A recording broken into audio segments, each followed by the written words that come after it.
नंदलाल सवरिया मेरे, ओ अब कोई न सहारा बिनु तेरे, गोपाल सवरिया मेरे, अब कोई न सहारा बिनु तेरे, गोपाल सवरिया मेरे, नंदलाल सवरिया मेरे, नंदलाल सवरिया मेरे, ओ गोपाल सवरिया मेरे, गोपाल सवरिया मेरे, अब कोई न सहारा बिनु तेरे, अब कोई न सहारा बिनु तेरे, ओ अब कोई न सहारा बिनु तेरे, अब कोई न सहारा बिनु तेरे, मेरी राधा रमण गिरिधारी, गिरिधारी श्याम बनवारी, तो मेरे राधा रमण गिरधारी, गिरधारी श्याम बनवारी, गिरिधारी श्याम बनवारी, गिरधारी श्याम बनवारी, गिरिधारी श्याम बन, गिरधारी श्याम बनवारी।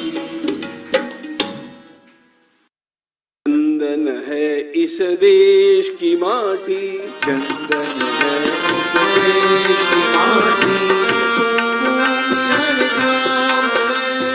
तपोभूमि हर नाम है, हर बाला देवी की प्रतिमा, हर बाला देवी की प्रतिमा, बच्चा बच्चा राम है, बच्चा बच्चा राम है, चंदन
बच्चा राम, बच्चा बच्चा राम है।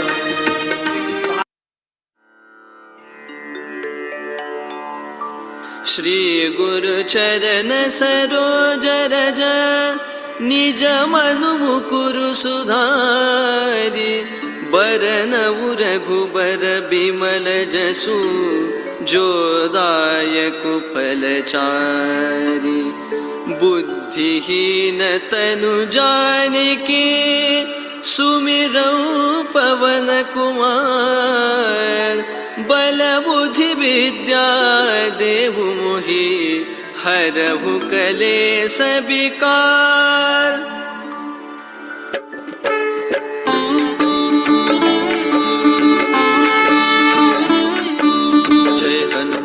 ज्ञान गुण सागर जय कपीसति लोक उजागर रामदूत अतुलित बल धामा अंजनी पुत्र पवन सुत नामा महावीर विक्रम बजरंगी कुमति निवार सुमति के संगी कंचन बरन विराज सुबेसा कानन कुंडल कुंचित केसा हाथ वज्र और ध्वजा विराजय कांधे मूंज जनेऊ साजे शंकर सुवन केसरी नंदन तेज प्रताप महाजगबंदन विद्यावान गुणी अति चातुर राम काज करिबे को आतुर प्रभु चरित्र सुनिबे को रसिया राम लखन सीता मन बसिया सूक्ष्म रूप धरि सियहि दिखावा बिकट रूप धरि लंक जरावा भीम रूप धरि असुर सहारे रामचंद्र के काज सवारे लाय सजीवन लखन जियाए श्री रघुबीर हर्षि उर लाए रघुपति कीन्ही बहुत बड़ाई तुम मम प्रिय भरत ही समभाई सहस बदन तुम रोजस गावै अस कहि श्रीपति कंठ लगावै सनकादिक ब्रह्मादि मुनीसा नारद सारद सहित अहिसा जम कुबेर दिगपाल जहाते कवि कोविद कहि सके कहाते तुम उपकार सुग्रीव ही कीन्हा राम मिलाय राजपद दीन्हा तुम्हरो मंत्र विभीषण माना लंकेश्वर भय सब जग जाना जुग सहस्र जो जन पर भानु लील्यो ताहि मधुर फल जानु प्रभु मुद्रिका मेलि मुख माहि जल दिलांघि गए अचरज नाही दुर्गम काज जगत के जेते सुगम अनुग्रह तुमरे तेते राम दुआरे तुम रखवारे होतन आज्ञा बिनु पैसारे सब सुख लहै तुम्हारी सरना तुम रक्षक काहू को डरना आपन तेज संहारो आपै तीनों लोक हाकते कापै भूत पिशाच निकट नहीं आवै महावीर जब नाम सुनावै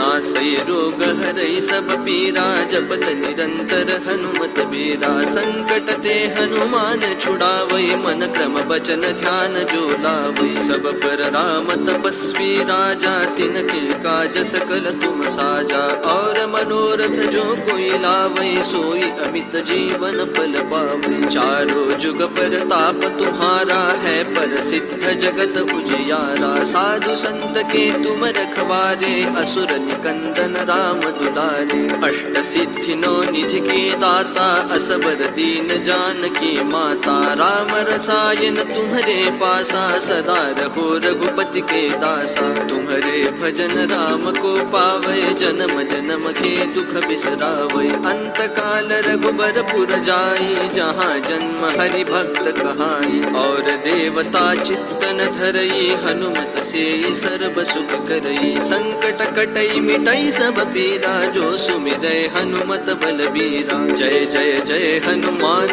गोसाई कृपा करहु गुरुदेव की नाई जो सत बार पाठ कर कोई छूट ही बंदी महासुख होई जो यह पढ़े हनुमान चालीसा होय सिद्धि साखी गौरी सा तुलसीदास सदा हरि चेरा की जय नाथ हृदय महडेरा पवन तनय संकट हरन मंगल मूर्ति रूप राम लखन सीता सहित हृदय बसहु सुरभूप सियावर रामचंद्र की जय पवन सुत हनुमान की जय।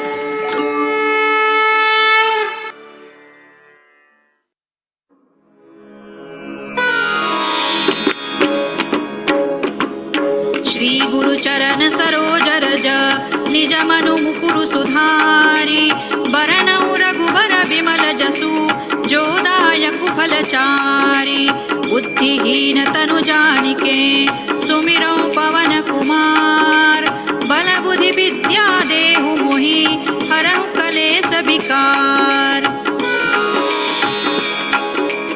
जय हनुमान ज्ञान गुण सागर जय कपीसति लोक उजागर रामदूत अतुलित बल धामा अंजनी पुत्र पवन सुत नामा महावीर विक्रम बजरंगी कुमति निवार सुमति के संगी कंचन बरन विराज सुबेसा कानन कुंडल कुंचित केसा हाथ वज्र और ध्वजा विराजे कांधे मूज जनेऊ साजे शंकर सुवन केसरी नंदन तेज प्रताप महाजगवंदन विद्यावान गुणी अति चातुर राम काज करिबे को आतुर प्रभु चरित्र सुनिबे को रसिया राम लखन सीता मन बसिया सूक्ष्म रूप धरि सियहि दिखावा विकट रूप धरि लंक जरावा भीम रूप धरि असुर संहारे रामचंद्र के काज संवारे लाय सजीवन लखन जियाए श्री रघुबीर हरषि उर लाए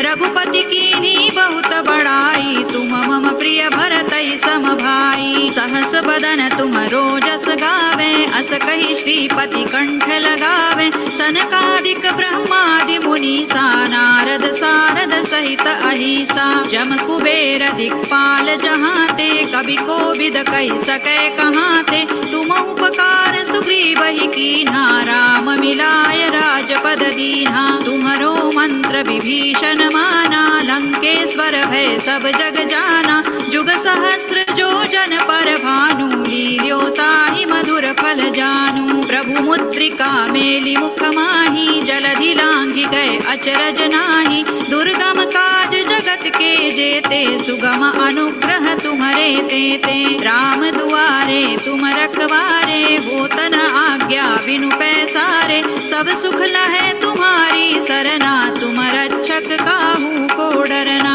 आपन तेज संहारो आपे तीनों लोक हांकते कांपे भूत पिशाच निकट नहीं आवे महावीर जब नाम सुनावे नासै रोग हरै सब पीरा जपत निरंतर हनुमत वीरा संकट ते हनुमान छुड़ावे मन क्रम वचन ध्यान जो लावे सब पर राम तपस्वी राजा तिनके काज सकल तुम साजा और मनोरथ जो कोई लावे सोई अमित जीवन फल पावे चारों जुग पर ताप तुम्हारा है पर सिद्ध जगत उजियारा साधु संत के तुम रखवारे असुर निकंदन राम दुलारे अष्ट सिद्धि नौ निधि के दाता असवर दीन जानकी माता राम रसायन तुम्हारे पासा सदा रहो रघुपति के दासा तुम्हारे भजन राम को पावे जन्म जन्म के दुख बिसरावे अंत काल रघुबर पुर जाई जहाँ जन्म हरि भक्त कहाई और देवता चित्तन धरई हनुमत से सर्व सुख करई संकट कटे मिटे सब पीरा जो सुमिरे हनुमत बलबीरा जय जय जय हनुमान गोसाई कृपा करहु गुरुदेव की नाई जो सत बार पाठ कर कोई छूट ही बंदी महासुख होई जो यह पढ़े हनुमान चालीसा होय सिद्धि साखी गौरीसा तुलसीदास सदा हरि चेरा की जय नाथ हृदय महडेरा पवन तनय संकट हरन मंगल मूर्ति रूप राम लखन सीता सहित हृदय बसहु सुर भूप सियावर रामचंद्र की जय पवन सुत हनुमान की जय उमापति महादेव की जय।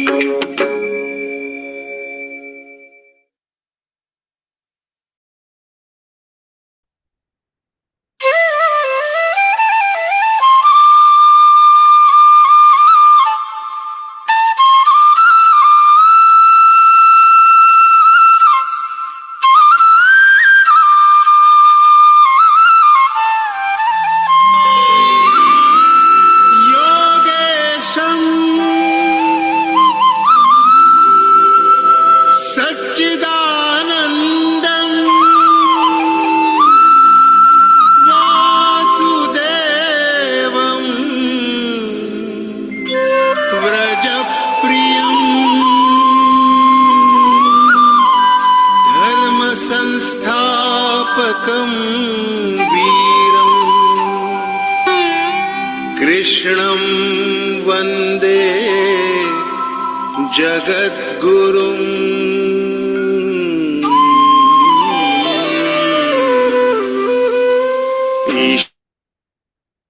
जय श्री कृष्ण। अखंड मंडलाकारं व्याप्तं येन चराचरं तत्पदं दर्शितं येन तस्मै श्री गुरवे नमः। My humble prostrations to Param Pujya Swami Govind Dev Giriji Maharaj Ji.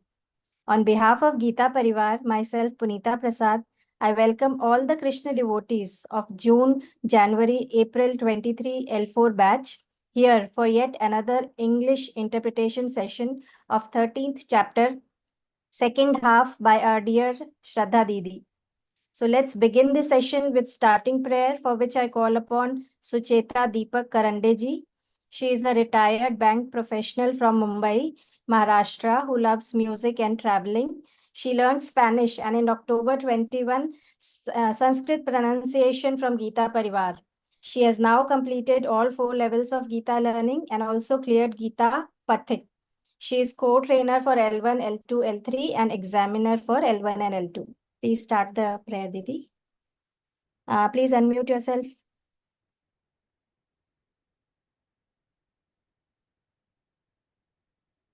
Didi, you are muted.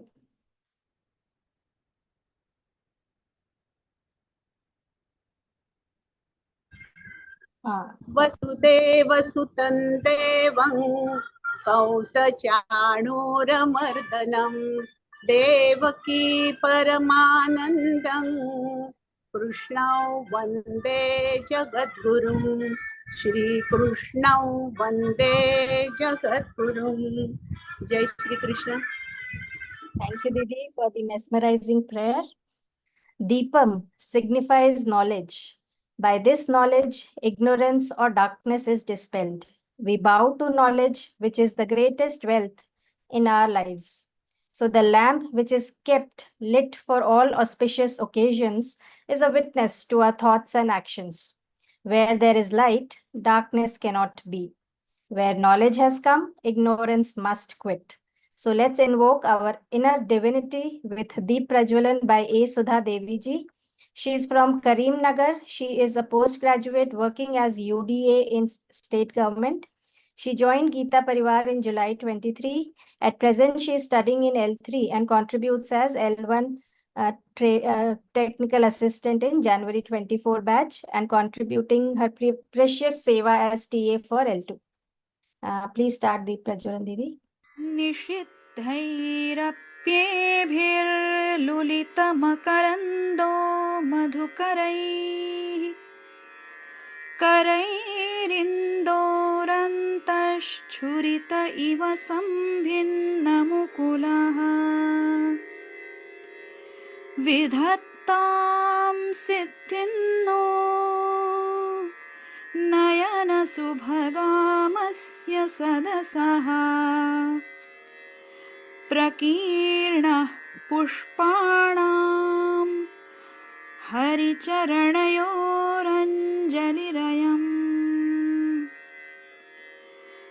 शरदिन्दुनिभां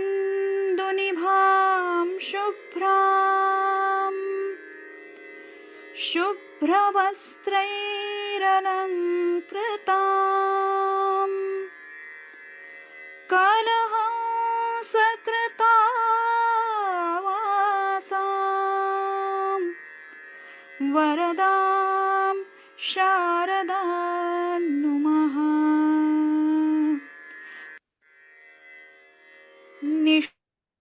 Thank you so much for such divine darshan, Didi. Now is the time to listen to a sweet, smiling, soft-spoken Didi. It's my distinct honor to introduce our respected speaker, Shraddha Rao Didi. She is a native of Nagpur and presently residing in Hyderabad. She is a professional qualified IT engineer.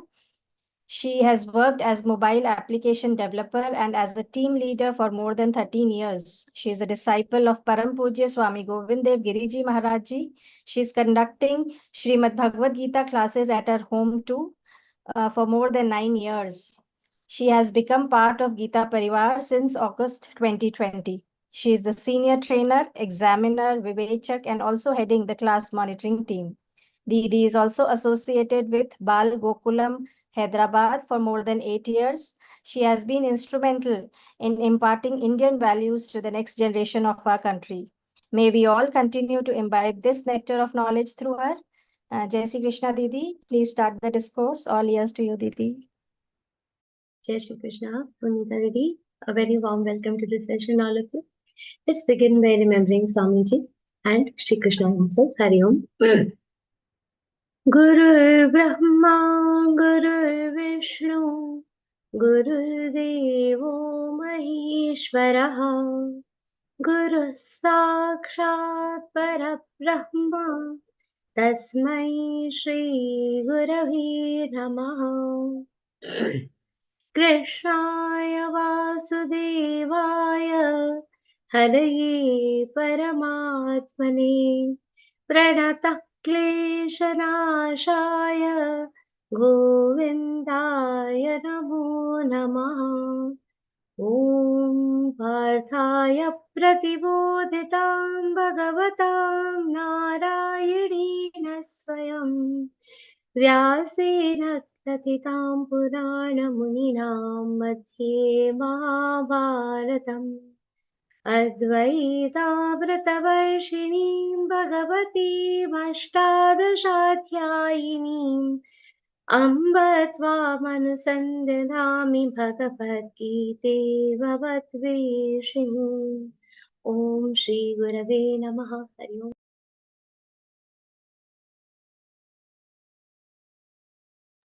Sorry, excuse me. So today we all assemble here again for a very beautiful chapter, the Kshetrajna Vibhagayo. It's in itself a very deep chapter. We are learning something very important in this chapter.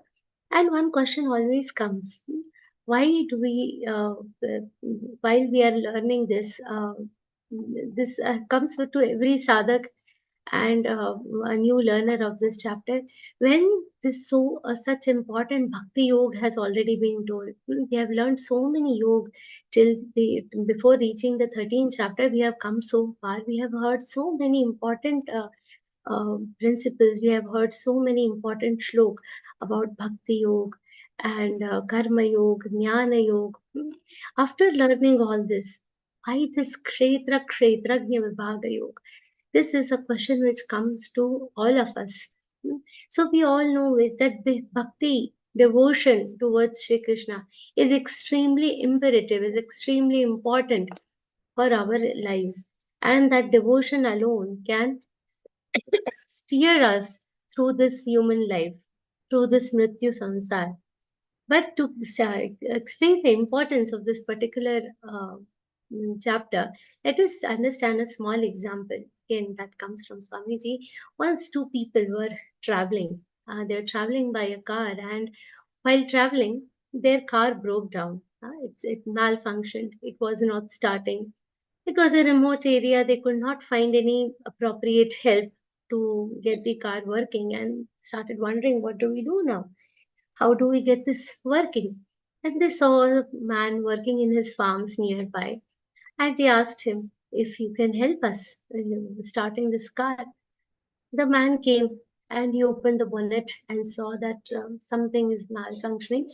He had a hammer handy in his hand, and he just hit with that hammer at a part twice. One particular part, he just hit it twice, and boom, the car started. The people were very happy, thanked him with full gratitude, and asked, how much should we pay you for this small repair work that you did? He said, 500 rupees. Now these people were shocked. Just to tap the hammer twice, you'll charge us 500 rupees? So he said, just for putting the hammer, I would have charged only 100 rupees. But to know where to put the hammer, where to put those two thokes, where to strike the hammer, for that knowledge I'm charging you, what, 400 rupees. So that is the importance. We know that the devotion has to be there, the bhakti has to be there. But where should the bhakti be directed? How should it be implemented? To understand all this theory, it is important. What is important is the knowledge about the kshetra and the kshetrajna, knowledge about this body and the divine light that lies within this body, which is also known as the kshetrajna. Parampita Paramatma himself, as a divine light, is present in each one of our bodies, in the bodies of all of us, and that is the kshetrajna. So we all have to understand kshetra and the kshetrajna to understand the importance of devotion. So just to know where to put the hammer, this particular chapter is extremely important. It is extremely imperative. In the last session, we have seen the important definitions of what is kshetra, and we have also understood that the divine light which drives our body, that drives this kshetra, is the kshetrajna. Gnya, when we add a gnya, is the one which knows everything about this body. And then, after understanding what is kshetra, what is kshetrajna, kshetra, Shri Krishna has described in two shlokas, the fifth and the sixth shlok. And then, from the seventh shlok, he started describing the knowledge, the characteristics of knowledgeable people, the jnani people. And these are very important. Sometimes we wonder why do we have to understand these? We have to understand that the characteristics of the knowledgeable people, the characteristics, their virtues, these virtues are the means of sadhaks like us to attain something. We all want to attain what? Knowledge. We all want to attain the God. But how do we attain the God? To understand that, what are the means that we have? We have to have we have to study the virtues of a knowledgeable person. Our life is very small. We do not have the time for this trial and error method to understand and develop our personality. We have to understand from their virtues how our life should be. From their virtues, we have to find a direction for ourselves, and that is why the virtues of these great people are the means that we have in our hands to achieve the Parampita Paramatma. Having understood that, we had seen some very important characteristics of Jnani people. Starting from the seventh shloka, we had seen Amanitvam Adamritvam Ahimsa Krantirarjavam Acharyopasanam Shaucham Sairyamatma Vinigraha इन्द्रियार्थेषु वैराग्यमनहङ्कारेव च जन्म मृत्युजरा व्याधि दुःखदोषानुदर्शनम् असक्तिरनभिष्वङ्गः पुत्रदारगृहादिषु नित्यं च समचित्तत्वम् इष्टानिष्टोपपत्तिषु. Owing to the time factor, we had not completed this particular shlok properly. We'll start from the ninth shlok today. Asaktiranabhishvangah. Asakti. What is Sakti? Means attachment. Sakti means being stuck to anything. Asakti is the absence of any attachment. That is asakti. One should not be, stuck to anything. One should not be stuck to any particular thing. The flow of our emotions. How should our emotions be? The flow of our emotions should be a continuous flow. What happens with stagnant water? When the water is stagnant, when it is staying at one place, what happens? It becomes a cause for diseases. It becomes a cause for unwanted things, isn't it? Similarly, when the emotions are stagnant at one place, then they lead to the distortions in our thought process. They lead to distortion of our mind. They lead to distortion of our man. They generate emotions which should not come. Like if we have love for somebody, it gets converted to excessive love, excessive passion, and it becomes damaging for us. So excess should be avoided, and hence our flow the emotions should be continuously flowing. How is the flowing water? Flowing water is nirmal. Flowing water is free of impurities because it is continuously flowing. It remains clear. Similarly, the emotions also should be flowing. They should be very simple and not stuck at anything. And anabhishvangav putradara gruha adishu. Anabhishvangav. What is this anabhishvangav? Anabhishvangav is not identifying yourself with something. Excessive love. For who? Putra. Putra is son, dara. Son means children. Not just the, don't go by the word gender, but the children. Dara means the wife. Gruha, Adishu. Adishu means etc., that involves the entire samsara, the entire world around you. So, excessive love for the entire world around us is also not desirable.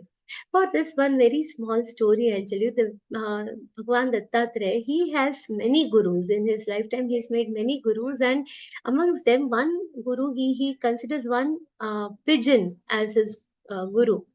He has learned something very important from that pigeon. There was once a bird catcher who had put a net, and he had put the seeds, some grains were put for the birds to come and eat. Now these small pigeons, they came and started eating them. Now who follows the children? The mother first follows the children. So the mother pigeon came and jumped into the net. Now so many small birds, then the mother pigeon, and then the male pigeon, the father pigeon also jumped into the net. Now this bird catcher was very happy. He knew that the entire family is going to get stuck. And what happens, just because that when this father pigeon came, he saw, oh, my children are gone, my wife is gone. Now what can I do? What is the use of my life? I will also go. And he also sacrificed himself in that net. From this, Bhagwan Dattatreya understood that excessive emotion for the family is also not good. In his place, had it been that the father pigeon would have thought, what can I do to save this particular save my family from this particular bird catcher? If he could have done something else, but he could have avoided wasting his own life for it. He could try something to save them. There are numerous ways he could have tried, but he also jumped into the net for that. So from him, Bhagwan Dattatreya says, I have learned how should your attachment to the family be. The attachment has to be there. We have to love our family with full devotion, but at the same time, it should not become self-damaging. There has to be a difference between love and enchantment, extreme enchantment. Beyond this, I cannot see anything.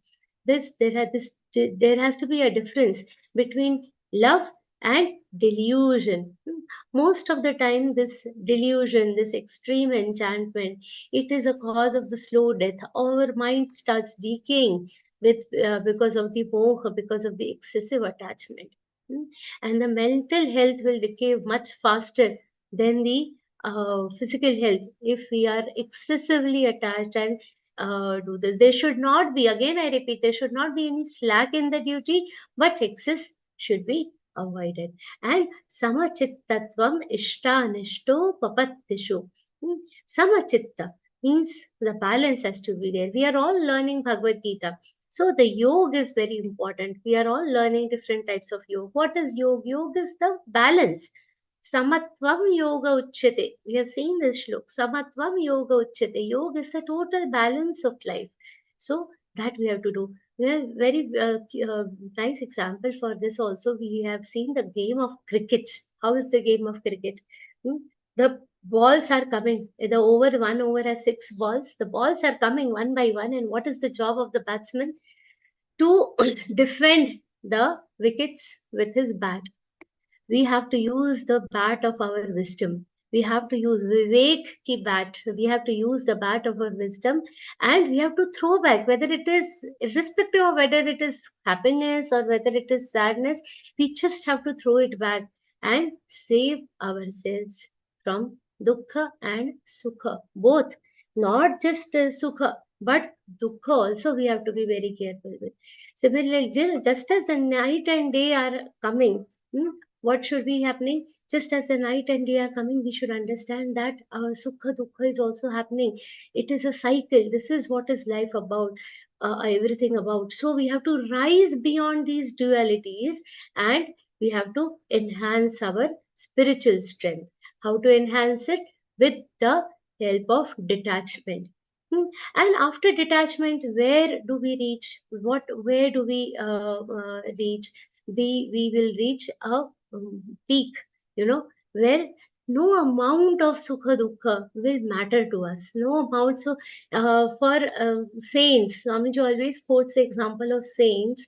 He says that for them, their entire life is only dukkha. For them, there was no difference. They would see everything with that same perspective. Hmm? No matter what is happening, everything they could contain in themselves. Just like how an ocean comes, if there are floods in the sea, one storm comes, and what happens? The entire city gets destroyed. But there in the ocean, so many storms are continuously coming, but there is no difference in the ocean. The minds of these great people, the hearts of these great people are like ocean. Hmm? They, for them, there is no difference that is made. But for us, our hearts like small ponds, the small water bodies. They will get affected by small floods. They will start overflowing. By small happiness, they will overflow. By sadness, they will overflow. Our hearts are like that. So what we have to do? We have to make our hearts generous. We have to make them bigger, change our perspective such that we have the magnanimity of an ocean within us. And further, Sri Krishna continues with the beautiful characteristics. Mai chananya yogena bhaktirapyabhicharini vivikta desha sevitva maratirjana samsadi. Mai chananya yogena, with ananya yoga. Yoga is, we all know, yoga is connecting, being joined to whom? Parampita Paramatma. We have to attain that balance and connect with the Parampita Paramatma. So, what Sri Krishna is trying to tell here, he is telling how the mind of the knowledgeable people is. We have seen asakti, all these characteristics, they are defining the characteristics, and they are defining how the mind of a jnani is. The internal state of the mind. So here there are two adjectives that Shri Krishna has used. Ananya Yoga. Ananya Yoga. What is Ananya Yoga? Unique, incomparable unison with God. Ananya. That is, uh, there is no other way, everything that you are doing is for God. One is connected to God. Hmm. Now, when we say Ananya Yoga, one very important thing we have to understand. When a person or a sadhu or any devotee says he is connected with a God, is this a final destination? We say, if we say that bhakti jagrut ho gayi hai, and you become a bhakt, what most of the people will think, they'll wear the malas, everything. I have become a bhakt, I have become a devotee. Is that the final destination? No. Understand that bhakti is not a final destination, but it is a journey. When we say we have attained Ananya Bhakti, when we say that we have attained, it is a continuous process. Jnaneshwar Maharaj puts it very beautifully. How is Gangaji? Now, at this moment, will I say that Gangaji has united with the ocean, or is it still uniting with the ocean? It has already united with the ocean, isn't it? But it is still uniting also with the ocean. So there is no point where we can say that now the unison is over. No, the rivers are moving in one unidirectional flow towards the ocean. Similarly, Ananya Bhakti is one unidirectional but flow towards the God. It is not just one devotion where we attain that state of a bhakt. and we leave it. No, it is a state, it is a continuous process, it is a continuous journey. We have to set ourselves. So do not, when somebody says, I want to learn Bhagavad Gita, learning it is a continuous process. Gita in itself is a song of devotion. It is a song of understanding the Parampita Paramatma. We cannot understand it in totality. We are on the journey to understand Bhagavad Gita. We have to imbibe that value within us. Then we will be set to have what? Avya-vicharini bhakti. Avya-vicharini is unswearing. There is nothing else except this. That is unswearing. Unswearing means apart from the Krishna bhakti, apart from the bhakti, apart from the devotion, apart from the path that I am on, there is nothing else that manages to attract me.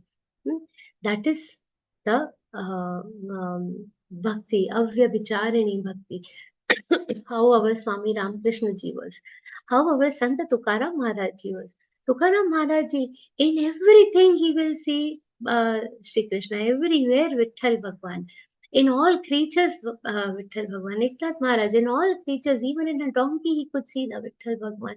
For him, everything with that unswearing, because their minds were programmed such that throughout the every thought is around the God himself. And Viviktadesha Sevitvam. What does this mean? We love to be in the solitary places. Even for when we want some peace of mind, what do? To get some peace of mind, they say, I feel like running away to the Himalayas. I just feel like going away from everywhere. Isn't it? But how are these knowledgeable people? The knowledgeable people, even if they are sitting in a crowd, even if they are sitting in middle of hundreds of people, their connection is always with the God himself. So they, being among people for the sake of duty is one thing, but their natural instinct is towards solidarity. Why solidarity? So because the voice of silence, it is best heard when, so subtle voice, there is a subtle voice within us. That voice is best heard when we are in a silent environment. That is, in the silence, our own Atma will start talking to us. So that solidarity is very important. You will say this all sounds so theoretical. How do I implement it? When we are learning Bhagavad Gita, when we are reading different things, you are learning these shlokas, you are reading books on Bhagavad Gita. Take time off to do chintan of all this. Take time off to sit and just think about this. How are the cattle? How they eat? How the cattle feeds itself? The cow will eat lot of food, as much as food as possible, and keep it in her mouth. Later, when in solitarity, when they are free, what they'll do? They'll chew the cud, isn't it? They'll keep chewing the cud. That is the same food they'll come, and that rasa swadan is happening. They are chewing the cud, enjoying their food, making it such that it is easily digestible. That is what we also have to implement in our lives. Whatever we are learning about Śrīmad-Bhagavadgītā, we are learning from Śrīmad-Bhagavadgītā, whatever we are learning in our classes, in different satras, in the different books, sit in solidarity and do the chintan of that. And then we also get to imbibe this quality amongst ourselves. This is how the knowledgeable people are. They love the solitude. And Jana Samsadi Aratihi. Aratihi. Now here very important. He has not said that they leave the company of people. What Shri Krishna, he is using the words very carefully here. Jana Samsadi Aratihi. He is obviously the knowledgeable people are in the company of people, but there is a distaste, means they are not interested in it. उसमें रमते नहीं है. So how are we? When we meet people, when we meet our friends, we enjoy their company and gossips and everything. We enjoy them to a large extent, and that becomes our natural instinct. But how are the knowledgeable people? They have to meet people. That is a part and parcel of their job. So they will meet these people, but they will not get engaged in them by mind. They will not uh, get completely attached to it. They will not completely ramate nahi. They will not start enjoying it such that they will strive for it. So it's not that they don't mingle with people, but they do not enjoy. So something you don't enjoy, what will happen? You will not get engrossed in it. There are so many people, अरे अभी कितना देर पढ़ेंगे, bore हो जाता है. We have to talk to people, we have to gossip. That bore hona is never a characteristic of a knowledgeable person. They are always connected with these, with the divine knowledge, with the divine characteristics. They are always in one direction. They are completely devoted. And further, Shri Krishna tells some very important characteristics. Sorry, I have a bad cough today. Adhyatma jnana nityatvam tattva darshanam etachnyanamiti proktam ajnanayadatonyatham. What Shri Krishna is saying here, they are always dedicated in grasping which type of knowledge? Adhyatma jnana nityatam. Adhyatma jnana and Tattva jnanartha darshanam. Now one question comes to our mind. What is the difference between the two? Adhyatma jnana and Tattva jnana. What should be the difference between them? Adhyatma jnana is what is the characteristic that is being spoken about here?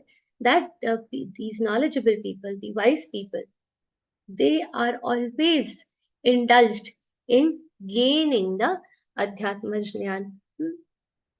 We also gain knowledge. Where do we gain knowledge? Sometimes on WhatsApp, sometimes on YouTube. But how are these jnani people? They are continuously engaging themselves in attaining the spiritual knowledge. In the spiritual knowledge, nityatvam, nitya means continuously. Continuously, they are engaging themselves in the knowledgeable. They're continuously engaging in themselves in knowledge. Now, why is this word nitya important? Just imagine how are the bodybuilders and all. Once they attain that body, okay, if a bodybuilder is working out very hard, physically working out very hard to attain a particular type of body, once he has attained that, can he just stop doing all the knowledge? Can they just stop working out? Will they be able to maintain the body? No. If there is a lush green field, because the farmer was watering it nicely, the lush green fields have developed. Now after these fields have developed, what will happen if there is no care taken about maintaining these fields? If we do not take any care to maintain these fields, what will happen? Same is the case with the spiritual knowledge. We all are seekers of Bhagavad Gita, and sometimes I find it very funny when people say, I have now learned the entire Gita. I have started understanding Gita. Now I know Bhagavad Gita. That ultimate thing is very difficult, because what is the tendency? We learn something, we try to understand the shlok, then what happens? With double the speed, we forget it. So to understand a shlok, if I have taken 2 days, 3 days, 4 months, there are some shlokas which take months of studying. But to forget it, just 5 days of marriage, you attend a marriage function, 5 days, all the knowledge is forgotten. How? याद ही नहीं है क्या पढ़ा था. The shlokas, when we do attend the classes, so many of my participants in the classes say, Didi, when we are in the class, we are doing group Anupatan, it feels like now we have learnt it. And the next day also we are not able to recollect the shlok. That is how it is. That is why nityatvam, this word nitya is very important. So one who understands completely will never forget it. They will develop a liking for it, and they will continuously keep studying it. So when we are seeking this knowledge. We are seeking Atma Jnana. We have to understand that it is a nitya process. It is a regular process. It cannot be stopped at any point of time. And Tattva Jnana Artha Darshanam. And now Adhyatma Jnana is the knowledge of self. Who am I? Where am I coming from? What am I constituting? Is this body me? Studying this entire principle is Adhyatma Jnana. And what is Tattva Jnana? Tattva Jnana is understanding something from an elemental form, root form, knowing the crux of everything. Tattva, Tattva. Whenever this word tva is added, it means of that, like Matru, Matrutva, of the mother, Pitru, Pitrutva. So Tattva, what is the elemental form? Uska, what is the root? Knowing it elementary. That is the Tattva Jnana.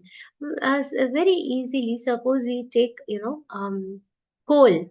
Now, if I take a piece of coal to that people who do ironing and all, they have the press. What they will do, the when they are doing ironing and all, they need the coal.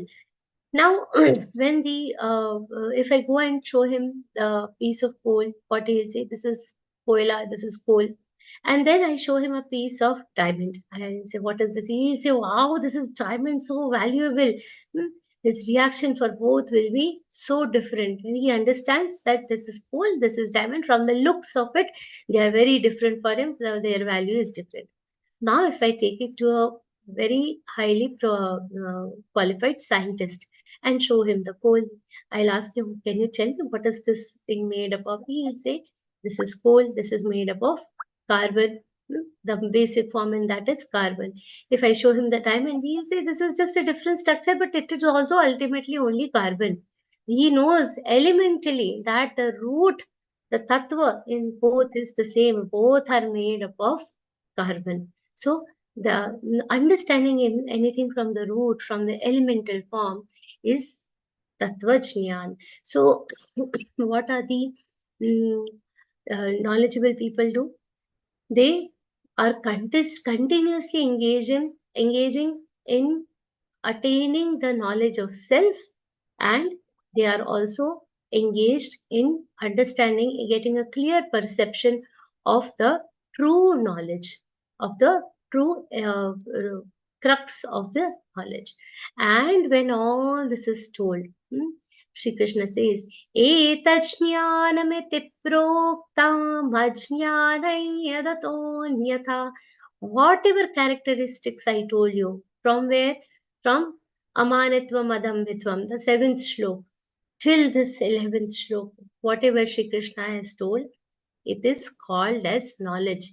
It is jnana. Etachjnanamiti proktam. This is known as knowledge. And ajnanai yadatonyatha. There is one very important thing. How the pronunciation of shlok is very important. We have to understand here. Etachjnanamiti proktam. When we are saying, many people end up saying this ma as half, proktam jnanamiti, proktam jnanai yadatonyatha. When you say proktam jnanai, then, and if this ma sound is not complete, then the sandhi doesn't happen. Here, what Shri Krishna is saying in the second half of this sentence is ajnanai yadatonyatha, ajnana. Then the rest is ajnana. So you have to say that ma complete. There is a swara sandhi between proktam and ajnana. So that is why that ma is complete. So whatever I told you from amanitvam adambhitvam till tattva jnana artha darshanam, all this is knowledge. And apart from this, whatever is there, so ajnanai yadatonyatha, apart from this, everything else is what? It is ignorance.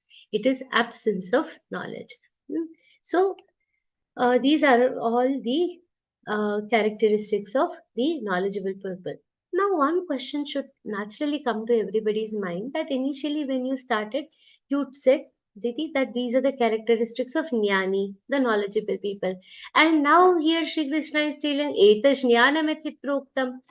Tell one thing, are these the characteristics of knowledgeable people, or is this jnana itself? Because now Shri Krishna has said it is etash jnana, it is knowledge. whether these are the knowledge or whether it is the characteristics of knowledgeable people. This question comes to our mind. So here we have to understand one thing, that knowledge is abstract. And to understand something abstract, what we have to do, we have to take the support of personification. Suppose now if I want to say that I want to know what is Swabhiman, what is Swabhiman, what is Swabhiman? How will I tell? I cannot take out from my pocket and say, oh, see, this is Swabhiman. No, it is abstract. It cannot be shown. Similarly, knowledge also it cannot be shown. If somebody asks me what is Swabhiman and I know I cannot take it out from pocket and show, what will I say? Do you know Maharana Pratap ji? Maharana Pratap never gave to the rings of Akbar. He called himself Badshah, but Maharana Pratap refused to call this intruder as Badshah. He said, I will fight for my country. I will not let my sisters and daughters get married to him. That is Swabhiman. Maharani Lakshmi Bai, मैं अपनी झांसी नहीं दूंगी. If you want to understand what is Swabhiman, we will tell, we will show the importance, we will show the characters of these great people. Maharani Lakshmi Bai, she is the one who is Swabhiman personified. So to understand all these qualities like Swabhiman, what we do, we try to see these examples. Similarly, to understand what is knowledge, we are taking the support of these qualities. So to understand these qualities, we have to see these examples. So, and in this, after seeing all these qualities, opposite of all these jnanis, lakshan, opposite of all these qualities is adnyan. So what is adnyan? The first quality was amanitvam adambhitvam. So opposite of that is amanitva. The opposite will be manitva, the one who has lot of ego. Adambhitva was the characteristic of a knowledgeable person. What will be the characteristics of agnani, ignorant person? Dambha will be a characteristic of a ignorant person. Similarly, go through all these characteristics. We decided, no, we have to chew the cud. Now that is homework for the next session. All these qualities list down and then find out the opposites of these qualities. The opposites will be the characteristics of an ignorant person. That is what we have to do. We have to, and we all are setting ourselves on the path of knowledge. We are setting ourselves on the path of knowledge. When we are doing this, we have to also analyze our own characters. Which of them do we don't have to declare it to anybody, but how to study Bhagavad Gita, how to get it in our lives, this is the exercise we have to do. These are the characteristics of knowledgeable people. And now Shri Krishna has said, apart from this, whatever is remaining is qualities of Adhyani people. Jnaneshwar Mauli has given a great description of these opposites also. He has elaborated a lot in his bhashya, in his literature. So this is the analysis we also have to do to understand the knowledge and ignorance in totality. And now Shri Krishna, we just now saw what we saw just now, that Adhyatma Jnana and Tattva Jnana. What we also saw the difference between the two. What is Adhyatma Jnana and what is the Tattva Jnana? Now, after getting all these knowledgeable qualities, or the qualities of a knowledgeable person, when we have to strive to get the qualities of this knowledgeable person, we become qualified to get Adhyatma Jnana and also the Tattva Jnana. We will try to understand both of them together. And what we are doing, this entire exercise is to understand self. This entire thing is in context of Kshetra. Okay, gradually when we try to understand the self, we understand everything from the root, we understand the Tattva Jnana. At one point of time, this entire spiritual knowledge converges with the real knowledge. Sorry, the entire spiritual knowledge will converge with the real knowledge.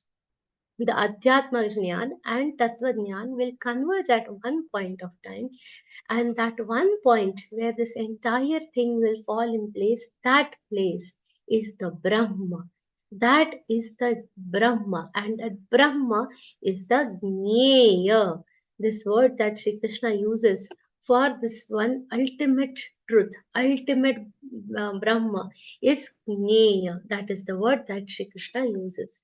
Now, why this Jnaya? Now the summers are coming. You will see there are these small shops that open up, Peya, that they will give that water or Neera Kendra, all that. What is the word they use? Peya. Peya means something that can be drunk. Hmm, Peya. Similarly, Jnaya will mean what? Something that can be known or that should be known, that is worthy of knowing. So where the place where our Atma Jnana and Tattva Jnana converge and we come, that is and that thing is Brahma, and that Brahma Tattva is the ultimate thing that we all should strive to know. That Shri Krishna says is what? It is Jnaya. It is the one which is worthy of knowing. And that is the knowledge of what? Kshetrajna. So Shri Krishna tells that in the next shlok, Jneyaya tat pravakshyami yajñātvāmratamashnuti anādimat param brahma na sattanna saduchyate. Such a beautiful definition he is telling. He is telling, Jneyaya tat pravakshyami. Till now I have told you what is kshetra. Then I have told you that kshetrajna is residing in the kshetra. Then he has told the characteristics of what?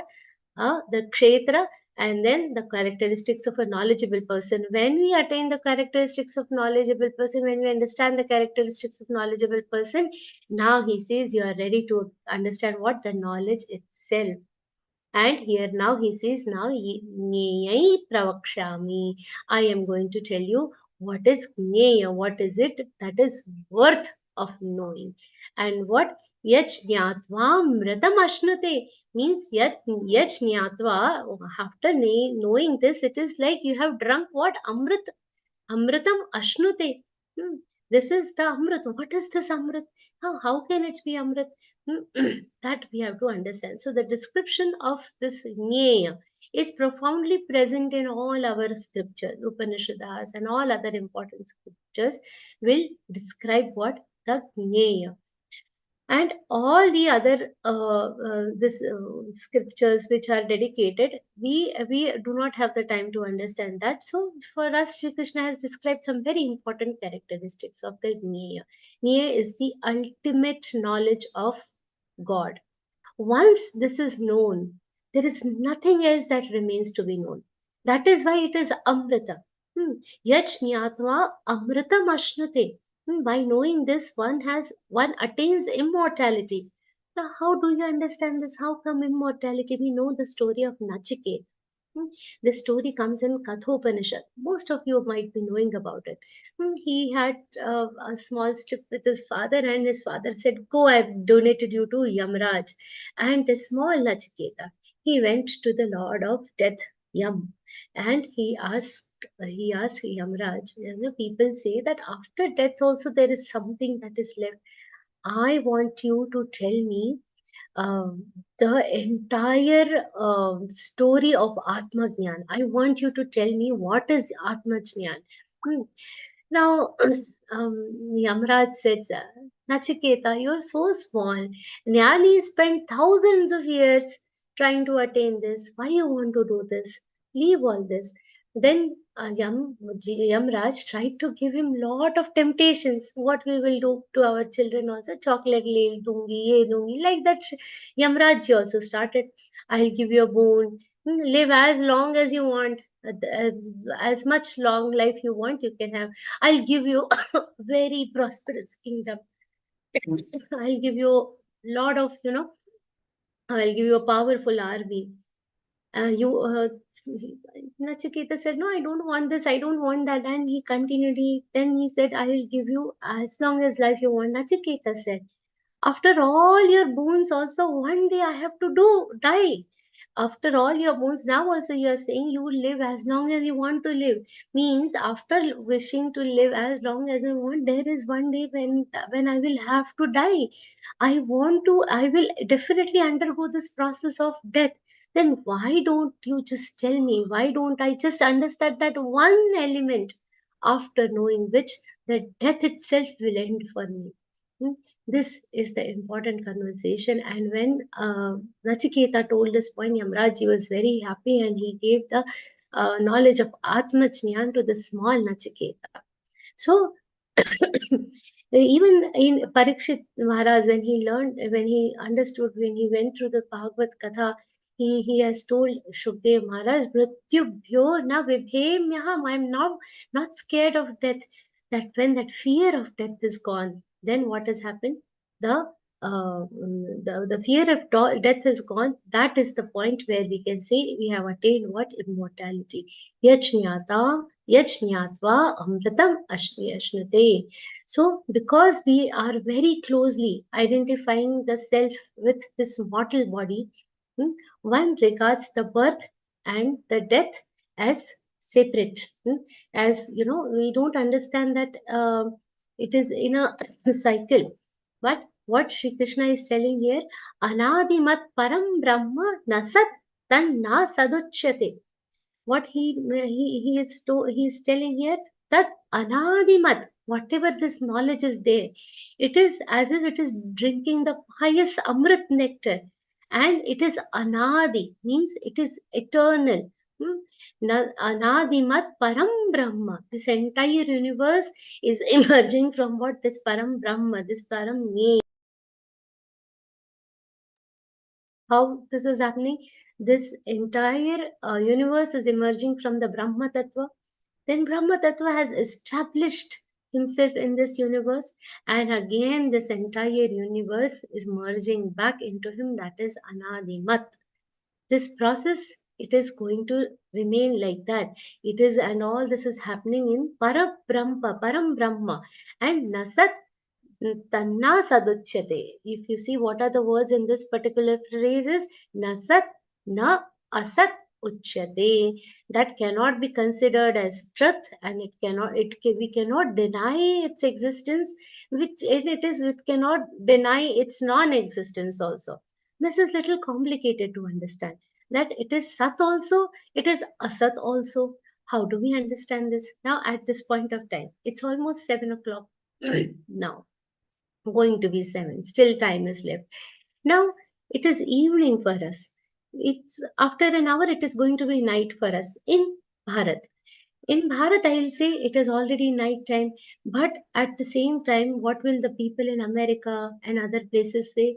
We are still having the daytime. So night and day are also relative terms, isn't it? Night and day become relative terms. We cannot deny that there is night, and you cannot deny that there is daytime.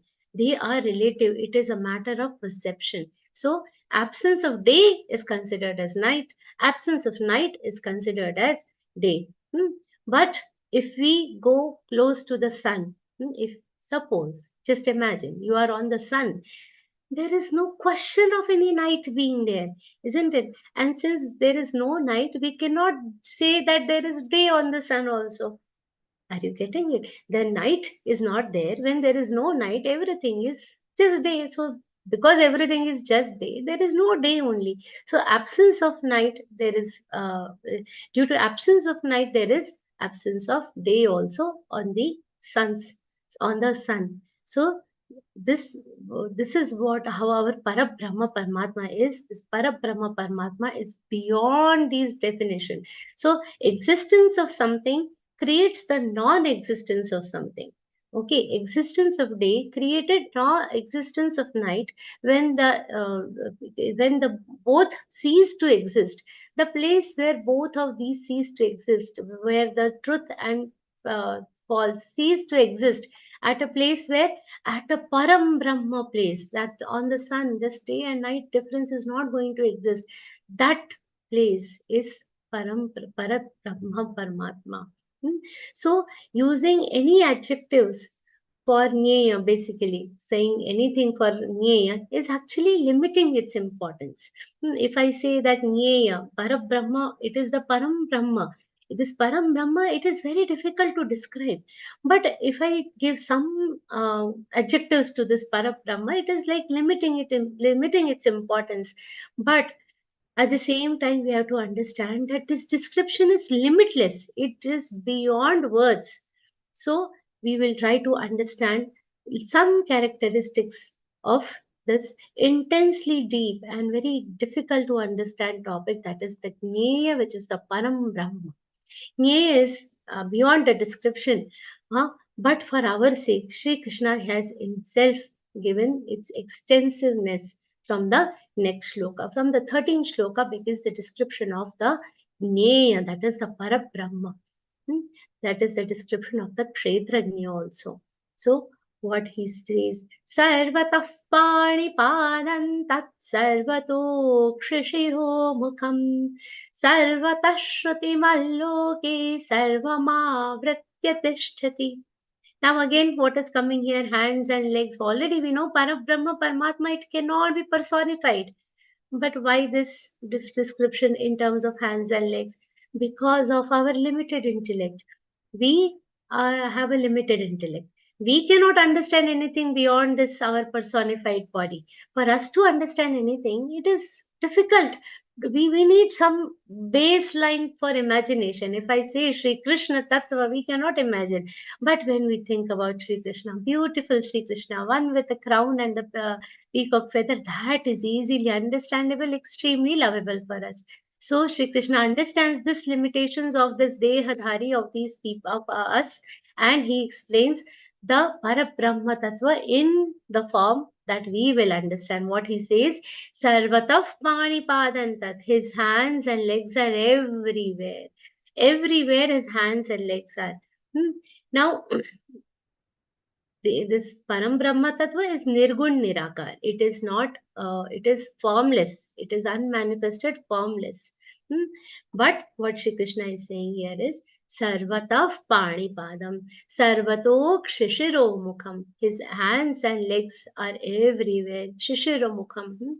His heads, Mukha, faces, everywhere it is there. Hands and legs of this tattva are spread everywhere. So what is the meaning of all this when he says that? It is for us devotees to understand. Wherever a devotee is offering something to God, from this shlok we have to understand Shri Krishna has told Sarvata Panipadam.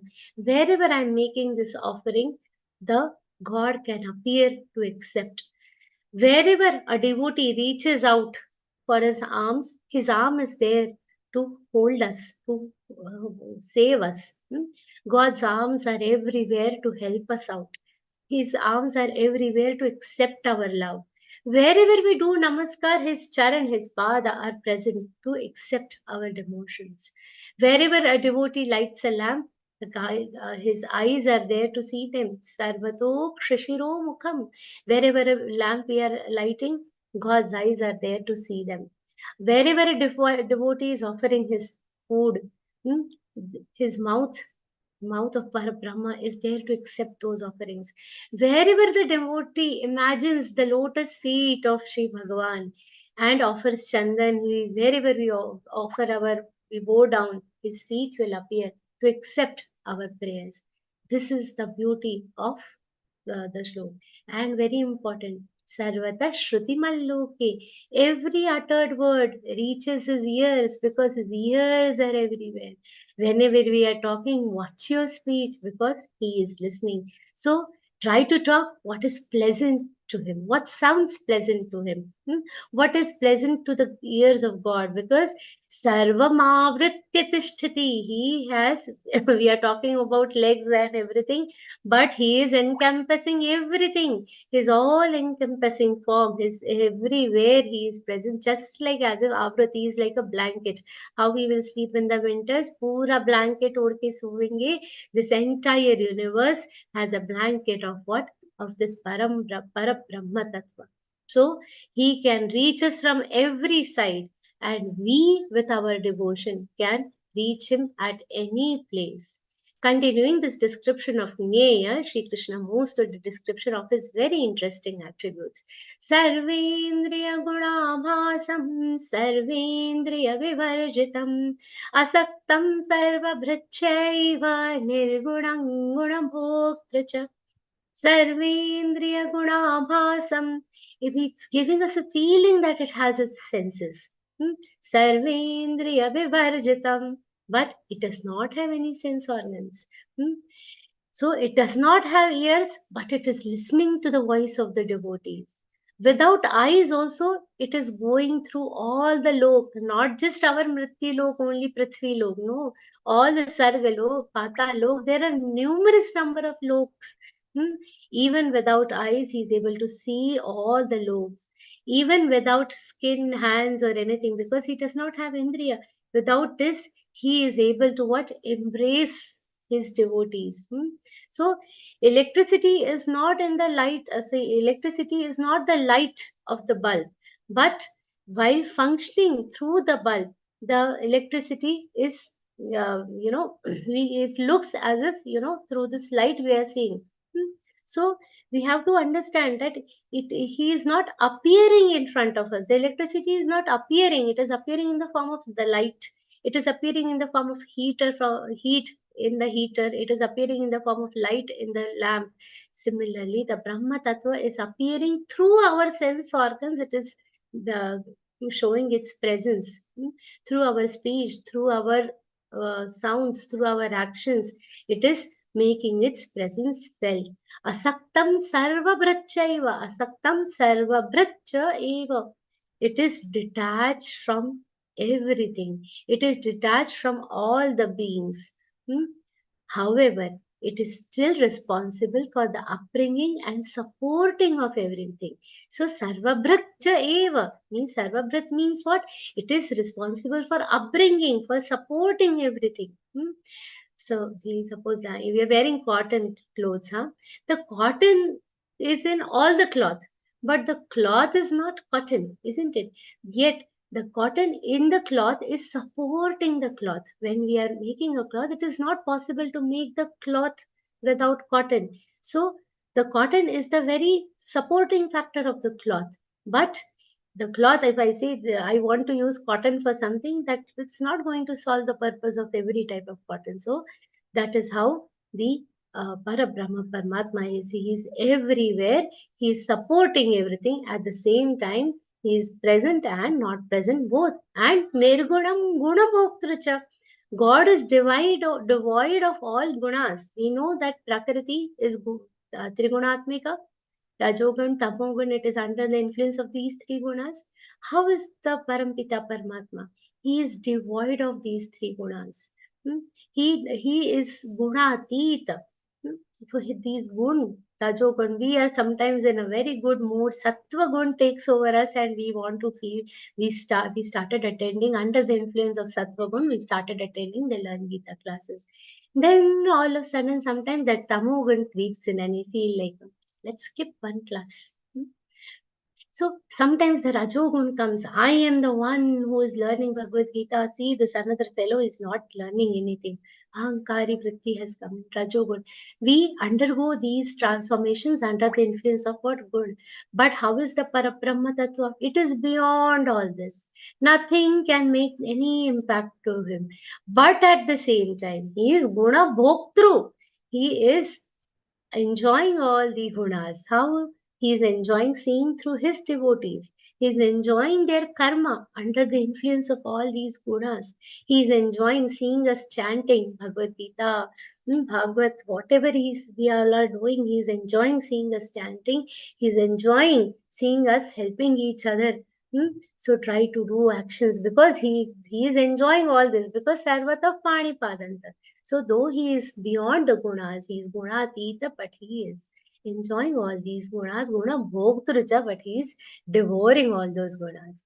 What Shri Krishna says further, Bahirantascha Bhutana Macharai Charamevacha Sukshmatva Tada Vijñeyan Durasthain Chantike Chatat Bahirantascha Bhutana Macharai Charamevacha. This Paramatma Tattva, it is enveloping what? All the moving and unmovable objects, Chara and Achara, both. So he is also inside these objects. So it is little difficult to understand. Now, For instance, consider ice and water. This water is there inside the ice also, and it is outside the ice also. From all sides, it is present. Similarly, Bahirantascha, he is outside also, he is inside also. As the ice will start melting, its form is only wetness. Similarly, it has taken a different form, but it is inside and outside both. If we blow a balloon, how it will be? The air is within in within the balloon also, it is outside also. Hmm? And it is completely enveloping the balloon. The air is inside the balloon, it is inflating it. At the same time, the outside also, it is completely enveloping it, though we cannot see it. Similarly, that is the case with the Parabrahma Tattva. It is inside this Prakriti also. It is also enveloping, it is completely engulfing the entire Prakriti also. The Paramatma Tattva is within us also, and it is everywhere surrounding us also. Then Sukshmatvat Tadavigneya, Sukshmatvat Tat Avigneya. It is so subtle, so small that it cannot be seen. But at the same time, it is holding everything. We all know that all the atoms around us are made up of electrons, neutrons, protons, all these atoms are there. But are we able to see these? They are so sukshma, they are so subtle. Now, suppose I asked a child, not a very high standard child, like not 8, 9 standard, but a small nursery kid, if I say, uh, is there water around me now that I'm sitting here in a dry place? Is there water around me? The answer is what? Absolutely no. There is no water. Auntie, you're sitting on a table and chair, so no water there. But if some jnani comes, then what is it? Oh, there is water vapor in the air around you. So can I deny the presence of water around me? Because the air around me is also having small droplets of water, isn't it, which are not visible to these eyes. I cannot say, and unless I do something to prove that there is water vapor in the air, can I say that there is water everywhere around me? Now I'm sitting at a dry place, but there is water everywhere around me. Can I will you be able to deny it? No, because there are water droplets, sukshma, very subtle presence of water is there. That is the same thing with what? Jnaya Brahma Tattva. It is so subtle that it is unnoticeable, it is unknowable, it is unimaginable. So this name Jnaya, one very interesting thing you have to see. What we are trying to understand, what characteristics we are understanding. We are understanding the characteristics of Jnaya. What does Jnaya mean? It is something which is worthy of knowing, which is worthy of knowledge, knowing. What Sri Krishna is saying here. Sukshmatvat tada Vigneyam. Here he is saying Sukshmatvat tat avigneya. Now something which is Gneya, he is saying this is avigneya also. It cannot be known also. See how it is beyond all these dualities. So Shri Krishna, the same thing which we are calling as Gneya, it's one of its very important characteristics is avigneya.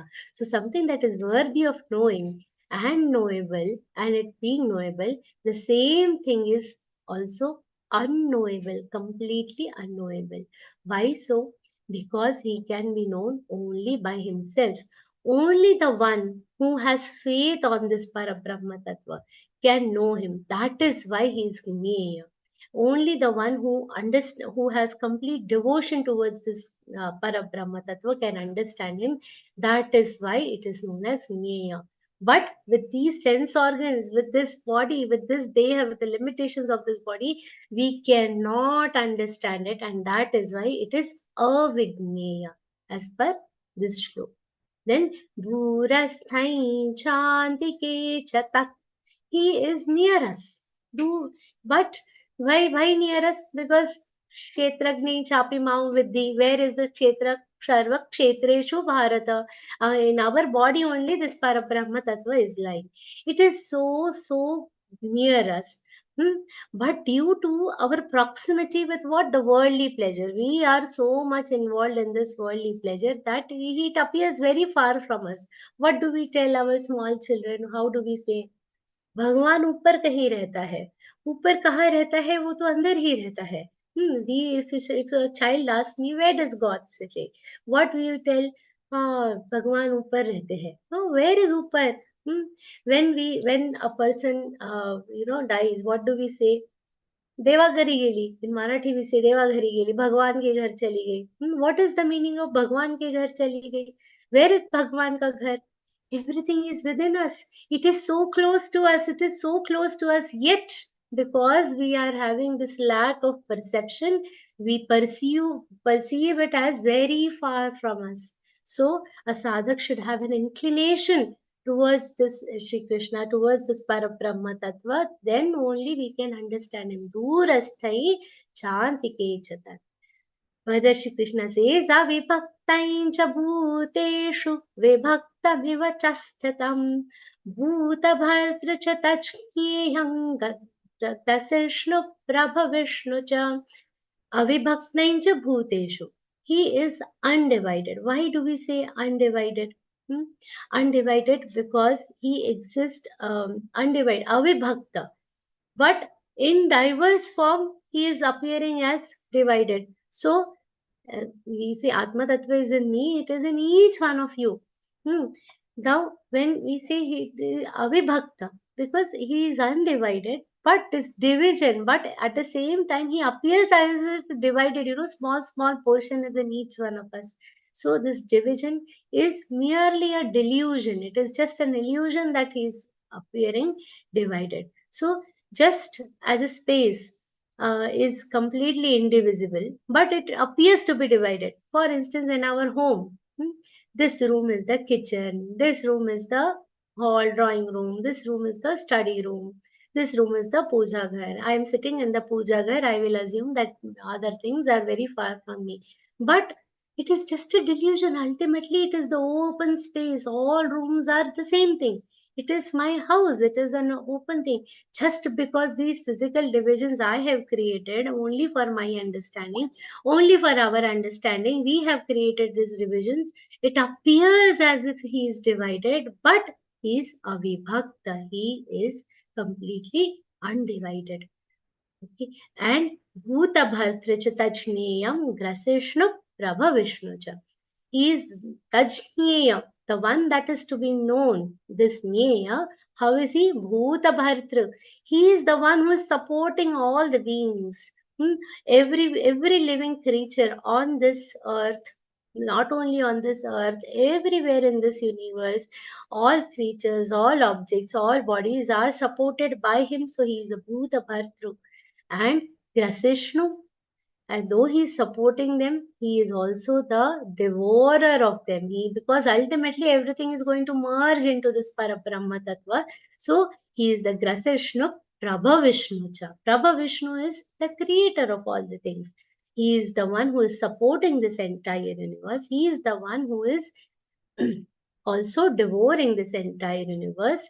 And he is the one who is what? Creating this entire universe. So there is a truth which is enclosing us and within us, but we cannot see it.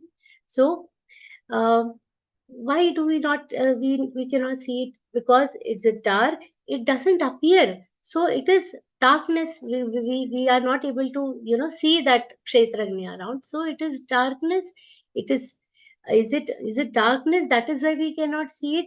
Shri Krishna says no. This Brahma Tattva is the very source of life. This very source of light everywhere. Wherever Prakash is saying, I am the source of that entire light. What Shri Krishna says, Jyotishamapi tachyotistamasa paramuchyate Jnanai jniyai jnanagamyam hridhi sarvasya vishtitam Jyotisamapi tajyotis. How are we able to see each other? We are able to see each other because there is light. I have put a lamp here, that is why you are able to see me. Because there is light from the sun, we are able to see things around us. The sense organs. Now, when I say light, I don't just mean the light that is allowing us to see. I'm also talking about the lights of other senses. What is it? The nose is able to smell. So that capacity to smell is the light for the nose. The capacity to see is the light for the eyes. The capacity to taste is the light for the tongue. The capacity to touch is the light for the skin. So, all the illuminators of our senses, the illuminators of touch, smell, taste, sight, sound, everything, they are illuminated by what? The mind. Hmm? The mind is the illuminator of all these sense organs. My mind senses that I am able to see this. My mind is sensing that there's some sound is coming. So mind is the illuminator of all sense organs. Intellect, our buddhi, is the illuminator of what? The mind. But who is illuminating this mind and the intellect? The Parampita Paramatma Tattva, the Parabrahma Tattva, the self whom we are trying to understand, the Jnana, the Parabrahma is the illuminator of that intellect and the illuminator of our mind. He is the one who is the illuminator of these two basic things, and hence our sense organs are working. He is the light, he is the prakash, he is the ultimate source of entire illumination in this universe. That is te jyotisham api tajyotis tamasah paramuchyate. So it is the light of all the lights. So darkness cannot come close to it. Hmm? In no way a darkness can come close to it. It is beyond darkness. Jnanai jneyai jnanagamyam. Very important adjectives. It is the jnana. It is the ultimate knowledge. It is Gney, it is the ultimate knowledgeable thing. All Vedas, scriptures, everything, they are dedicated for this ultimate knowledge. In the 15th shlok, 15th chapter, there is one shlok. Vedaishcha sarvai rahameva vedyo vedantakrit veda videva chaham. What it is saying, Vedaishcha sarvai rahameva vedyo. I am the one who is known by all Vedas, who is the subject to be known by all the Vedas. All the Vedas are studying whom? They are studying me. They are studying the the Jnana. Vedanta krit veda videva chaham. I am the author of the Vedanta. I am the knower of the meaning of the Vedas. So he is the knowledge itself and the Jnana, knowledgeable, and Jnanagamyam. Jnanagamyam means he can be known only by knowledge. So he is the knowledge, he is the knowable, and how can we know him? With his help only. Without his help, we cannot understand him. Riddhi sarvasya vishtitam. I am present everywhere in all the creatures, where in everybody's heart I am reciting. After telling about Kshetra, after telling about this knowledge, Jnana, now Shri Krishna will tell about the fruits of knowing all these things. Iti kshetran tatha jnanai jneyai choktam samasataha madbhakta etadvijnaya madbhavayopapadyate. I've told you about Kshetra. Sri Krishna is telling, I have told you Kshetra, I have told you what is knowledge, Kshetra, Jnana, and what is Jnana. All these things I have told you, Samasataha, I have summarized them in principle, and I have told you what all he has told, the characteristics of Kshetra, 36 characteristics of Kshetra we have seen. Then some 20 characteristics of knowledge we have seen. When I say the characteristics of the knowledgeable people, there are these 20 characteristics of the Jnana, Jnanai, Kshetra, Tatha Jnanai, Jnaya. Just now we completed the characteristics of the Jnaya, the knowledge of the knowable God, the Jnaya. The knowledge of the knowable God Shri Krishna has given us. That is another 16 characteristics. All these have been summarized in principle. Jnane Choktam Samasatah. I have told you all these things. And Mad Bhakta Etad Vijnaya. The one who understands all this, by knowing this, what will my devotees attain? Madbhava yogapadyate, they will attain me. They will become indifferent from me. Shri Krishna has given an introduction of what he also has planned to tell in the third slok. What he had said, Takshetram yadrikcha yadvikari yataschayat sachayo yat prabhavascha tatsamasena me shru. So he will continue this explanation of this entire Yadvikari, Yataschayat. There are different questions. So far he has told about Kshetra, Jnana and Jneya. And then he will continue with the explanation of what is the source of this Kshetra. So further we'll see very beautiful shlokas understanding the source of Kshetra. Kshetra, Yacha, Yadrikcha, Yadvikari, Yataschayat. All these things we have to know. So further he will start from the next shloka, which we will see in the next session. So Shri Krishna explains about the Prakriti, the matter and the Purush.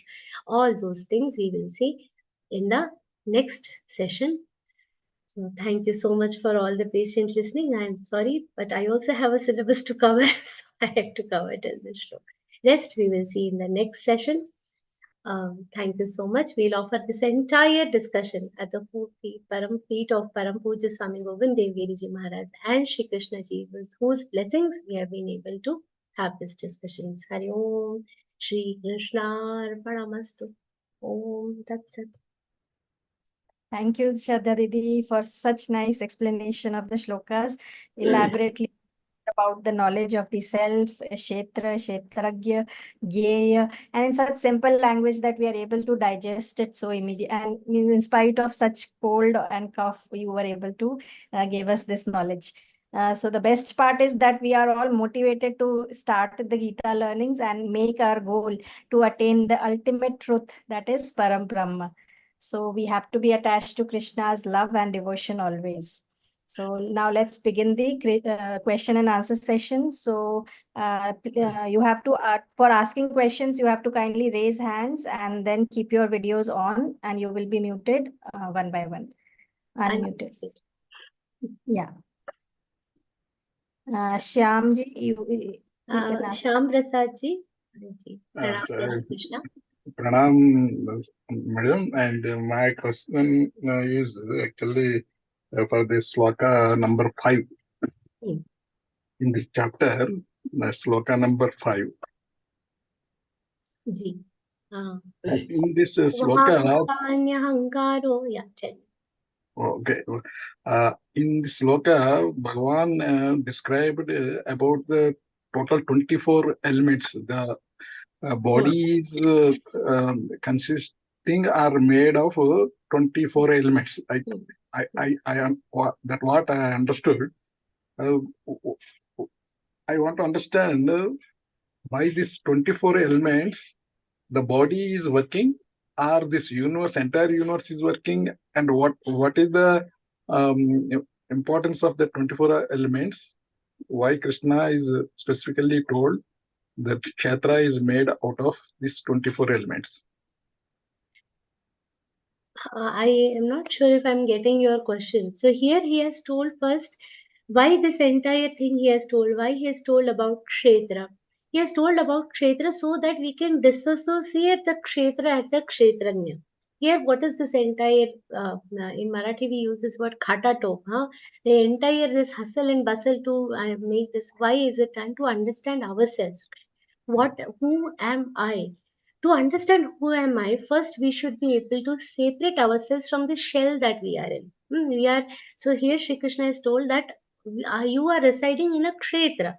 This kshetra is not you. The self that we are trying to understand, this self is residing in a field. Here Shri Krishna has explained the characteristics of kshetra.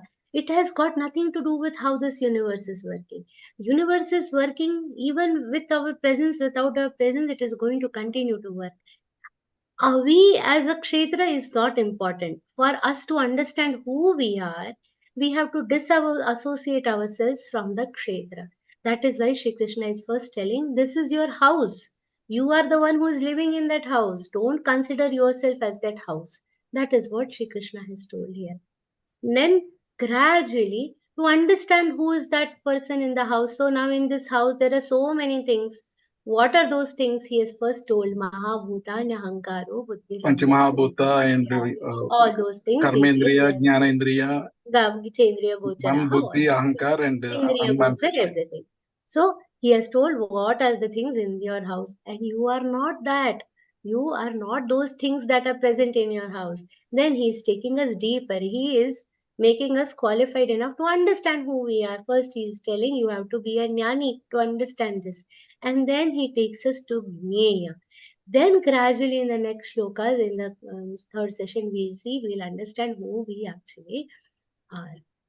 Understood. So that is why to understand the outer layer of, which is covering us, he has given this shloka. Okay. Okay, thank you, madam. Thank you.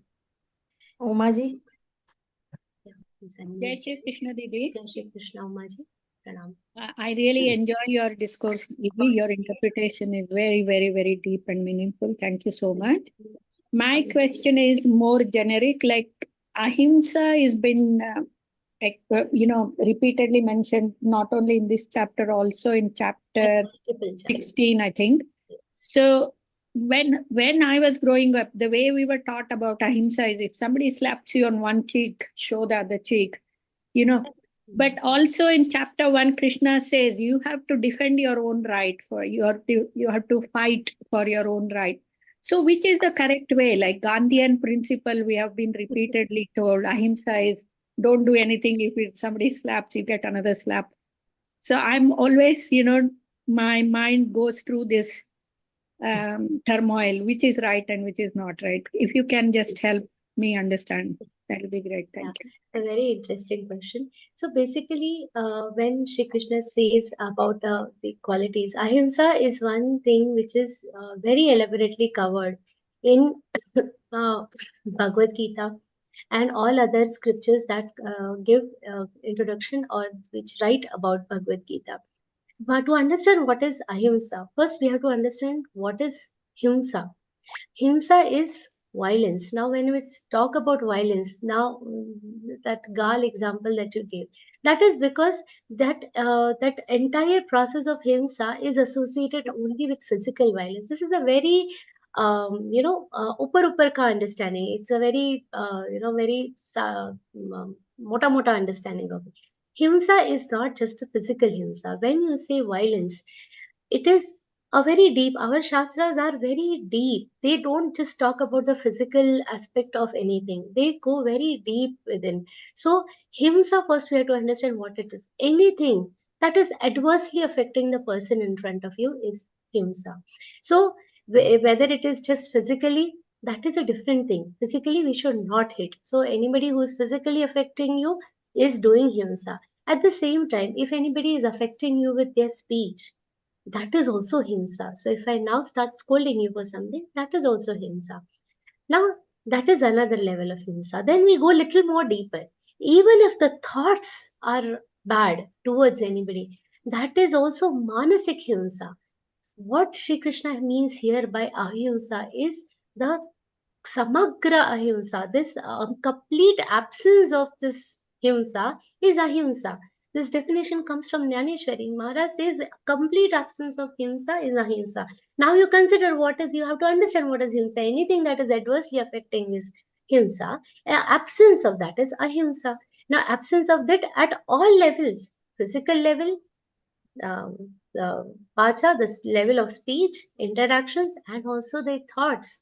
Even by the thoughts, we can do lot of himsa just by thinking bad for somebody. That is also coming under the purview of himsa and ahimsa. So that is the correct and a complete definition of ahimsa. Okay. Thank you, And what Didi. about your Now we previous could learn- definition that you have learned? That is incomplete. When I'm saying that this is the complete definition, what we have learned earlier is incomplete definition of Ahimsa. Okay. So if somebody shows violence towards you, what should be the correct? It depends on what kind of violence it is. If it is physical violence, it has to be defended physically. If it is the violence by speech, it has to be defended with peace. If somebody is talking, we have our grace is different. Our level has to be elevated to that level that you can, control that. And if it is a mental himsa, our antarang should be clear. That is ahimsa. Our thoughts should be clear. In this in entire Bhagavad Gita, it is not about what the others are doing. If somebody is doing that to me, what is the right that I have to do? That is what is Bhagavad Gita is all about. It is not about what the other person is doing, whether they are doing the right thing to me or not. In any situation, I should be right. That is what is our learning from Gita should be all about. So no matter what the other person is thinking about me, my thought towards that should not be himsak. That is ahimsa. Okay. Thank you, Didi. Ji. Yes. Bhaiya, Jai Shri Krishna, Dilip Bhaiya. In sloka number 11, there is it is told that Adhyatmic Gyan and Tattva Gyan. I know that Adhyatmic Gyan is self-knowledge. Yeah, I told you. And Tattva Gyan, what is the Tattva Gyan? I want to know it. Tattva Gyan. I just, in the session today, I explained the difference also between Adhyatma Gyan and the Tattva Gyan. Adhyatma Gyan is the knowledge of self, spiritual self. And Tattva Gyan is knowing the surroundings elementally. Knowing everything, knowing your surroundings, knowing the world, knowing how this pronounced. So the Kshetra, when I'm trying to understand, that is the Tattva Gyan. How is my body structured? That is Tattva Gyan. But Adhyatma Jnana is what is lying within that body, the Sukshma Tattva, the subtle Tattva, understanding the self, that is Adhyatma Jnana. So Tattva Jnana is knowing the physical aspects around you, knowing them, understanding them instrumentally, that is Tattva Jnana, and knowing yourself is Adhyatma Jnana. This, so if you can see on YouTube more detail with example, I've explained the difference between the two. You can, I think. Okay. That's it. Jai Mataji. Didi, unmute yourself. Please unmute yourself. Yeah. My question is that work is worship और गीता ज्ञान और जैसी करनी वैसी भरनी, उसी में कुछ वर्क इज वर्शिप, गीता ज्ञान और वर्क इज वर्शिप में डिफरेंस हो सकता है क्या? एक ही है? क्यों होगा? Work is work, worship is worship. When you are doing work, you will not worship. ऐसा तो कोई नियम नहीं है. While I am going for work, who says I should not do worship? Both in one day, you are not just going to 24/7. You are not only going to do work, you are not only going to do worship. Both you are going to do. So Gita Jnana bhi kare और कर्म भी करें अपना साथ साथ. That is what the entire Bhagavad Gita is all about. That while doing all our work also, we have to be dedicated. We have to continuously keep the Shri Krishna Parampita Paramatma in our memory also. Right? So that is it. That the balance itself is what we have to strive to achieve. Got it? Okay. Thank you. And Dr. Kiranji.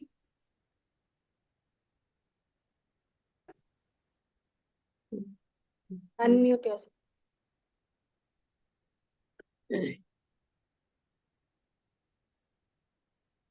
Please unmute. Jai Shri Krishna. Hello. Hello. Jai Shri Krishna, Bhaiya. Jai Shri Krishna. Here, I'm asking a question about anahankar, ahankar, and mithya ahankar, and swabhiman. What's the difference of these 4 words? It's self-respect or... So see, ahankar means it is not that, garva. It is ahankar means associating myself with something. Okay, like this is my body. Ahampan, mera hai, ye sab mera hai. That mamatva, that should be considering this body as me. Though I have no rights over this body. This body is not my property, as we say, na. So that is ahankar. Anahankar is opposite of ahankar. Not having the feeling of this is mine, this is mine, this is mine. Vasudeva Kutumbakam, this kind of feeling, everything is from the God. That feeling is anahankara. And Swabhiman, it is at a more different level, where it is whatever that is a respect, self-respect. That is a different thing. It has got nothing to do with ahankar. Swabhiman is something like not trading off with your principles. That is Swabhiman. So my principle says that I will, under any circumstances, I will respect Sri Ram. I will do whatever is in coordination with anything like Ayodhya. We are bringing this Ram temple. That is our Swabhiman. Having protecting the glory of our culture. That is our Swabhiman. We will not compromising on our principles is Swabhiman.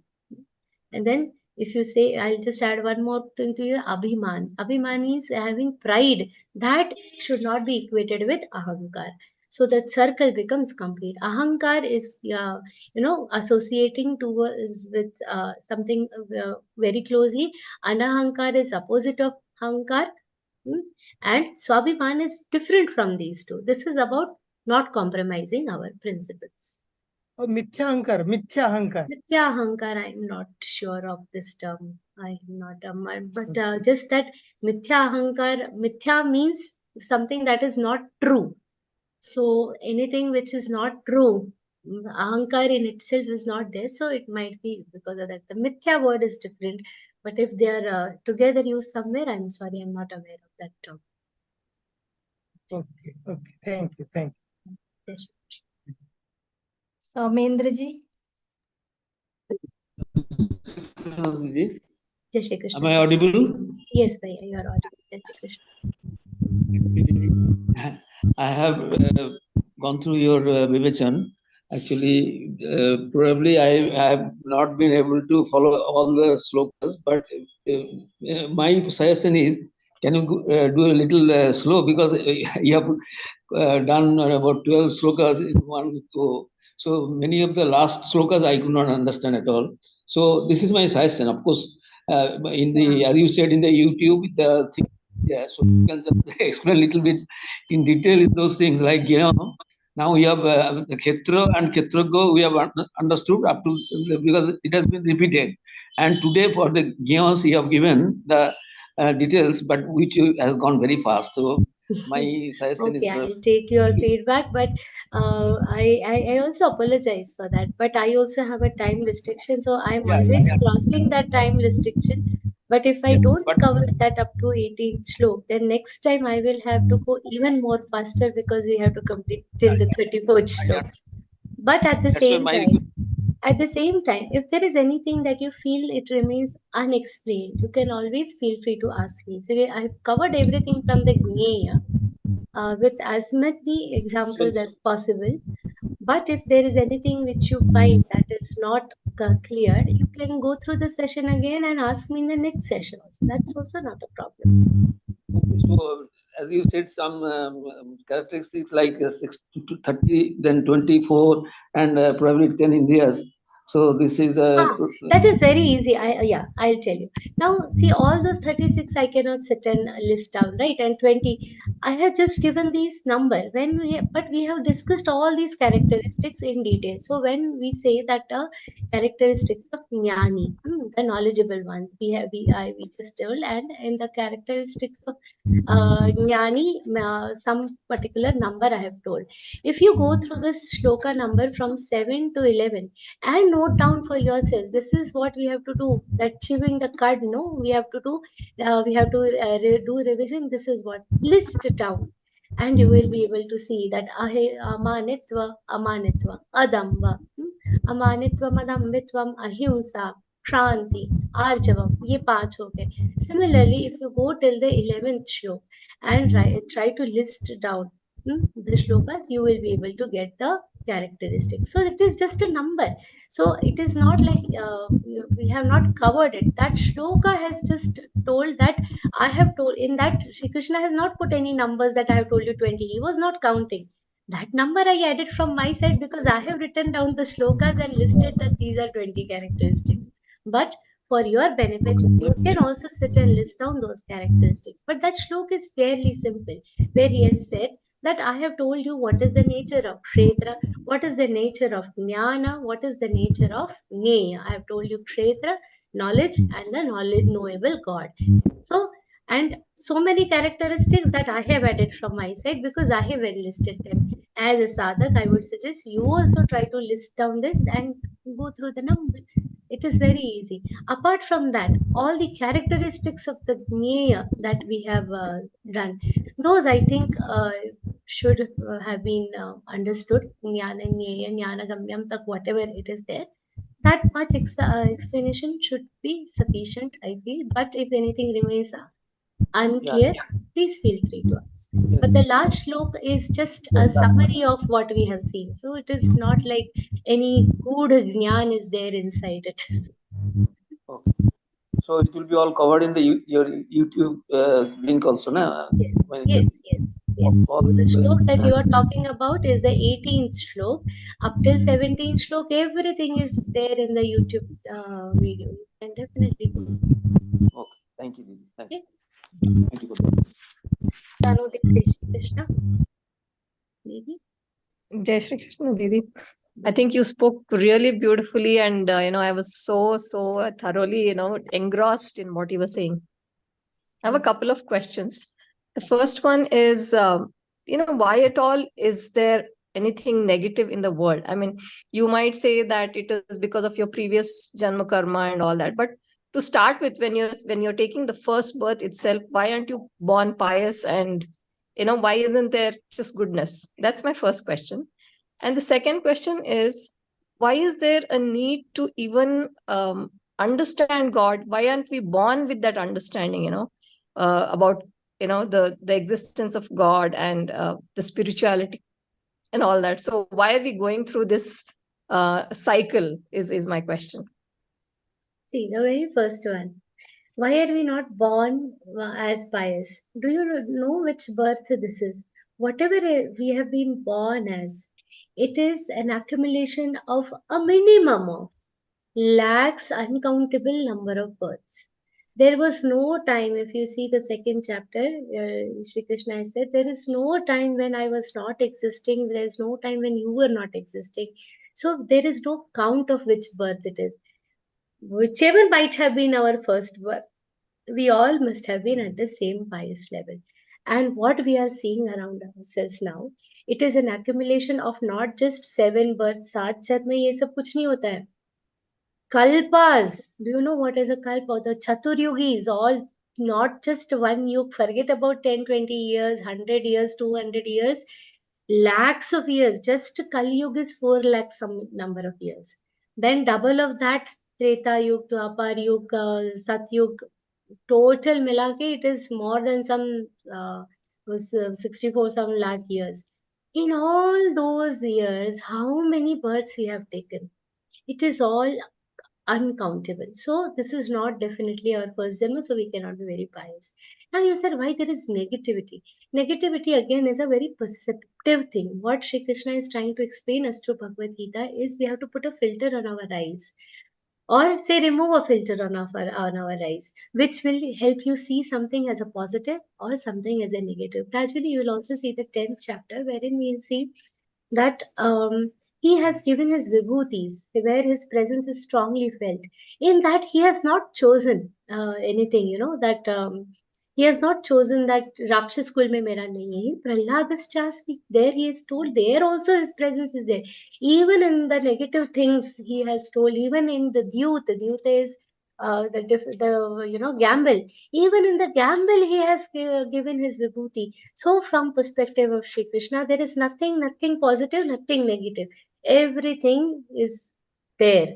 Now it is our perception. Today I happened to go to one jail class for Anand Utsav, and there one sadhak asked me an interesting question. He said, Didi, Krishna ji ne savla rang kyun liya janma lene ke liye? Then I asked him, to gore rang mein vishesh kya tha? No, because the savla gora is a distinction that we have. It is the curtain that is on our eyes. This is the perception that we have, that this is positive, this is negative. From his perspective, everything is same.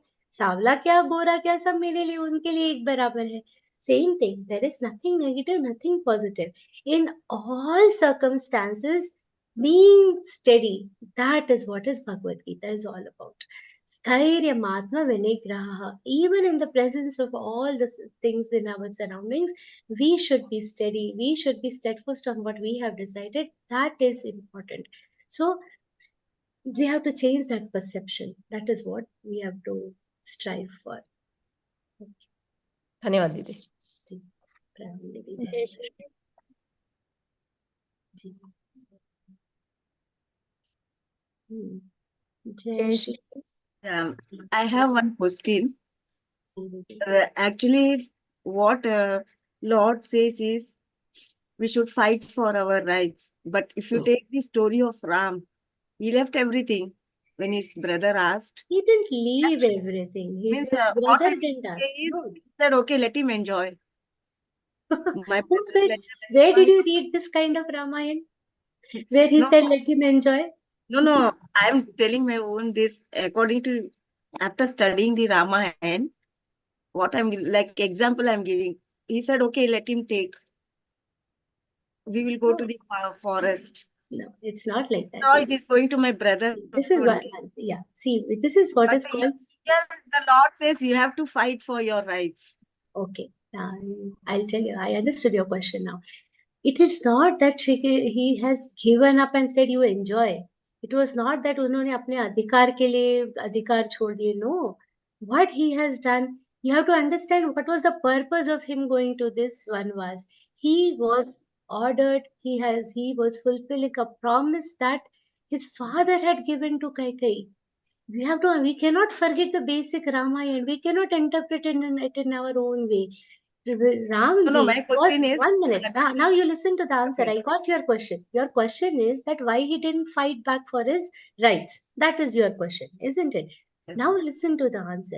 What he is telling, what we have to understand is we should not twist this. Why he didn't fight back to his adhikar. That is our mentality. To fight back for what rights he has. The kingdom belongs to his father. What right did he have? What Ramji has done, we have to understand it in correct way. Ramayan kyun hua? Why he went to Vanvas? Not because this Bharatji asked him to go. Bharatji was not even there in Ayodhya. Bharatji never said that, okay, give me the kingdom, and Ramji said, go, you enjoy. That is not Ramayan. What has happened? Dashrath had given 2 promises to Kaikeyi. When they were having a war with the Dev Asur Sangram, when the Rakshas and the Devas were at war, Dashrath helped the gods to win that war. In that war, Kaikeyi was the charioteer, and then that time she saved the life of Dashrath. He was so happy that she saved his life. He gave her 2 boons. Now, Kaikeyi was also not a bad lady. She came under the influence of Manthara, but she also said, "No, I have everything in my life. Your 2 boons, I'll just give whenever I want. I'll take it from you." So this is what had happened many years before Sri Ramji was born.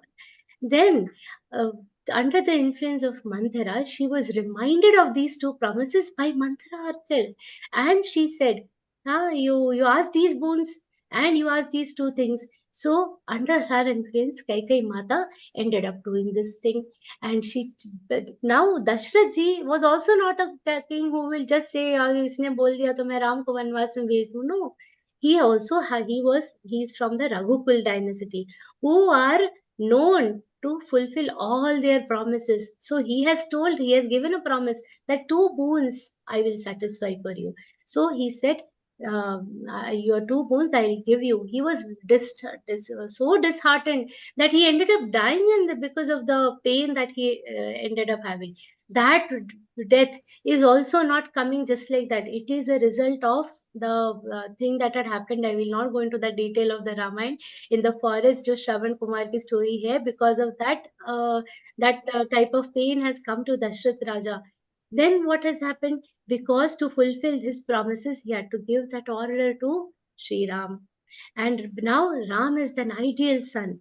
He had no moha, he had no attachment for the kingdom. He was like, for me, what is important? My karma is important.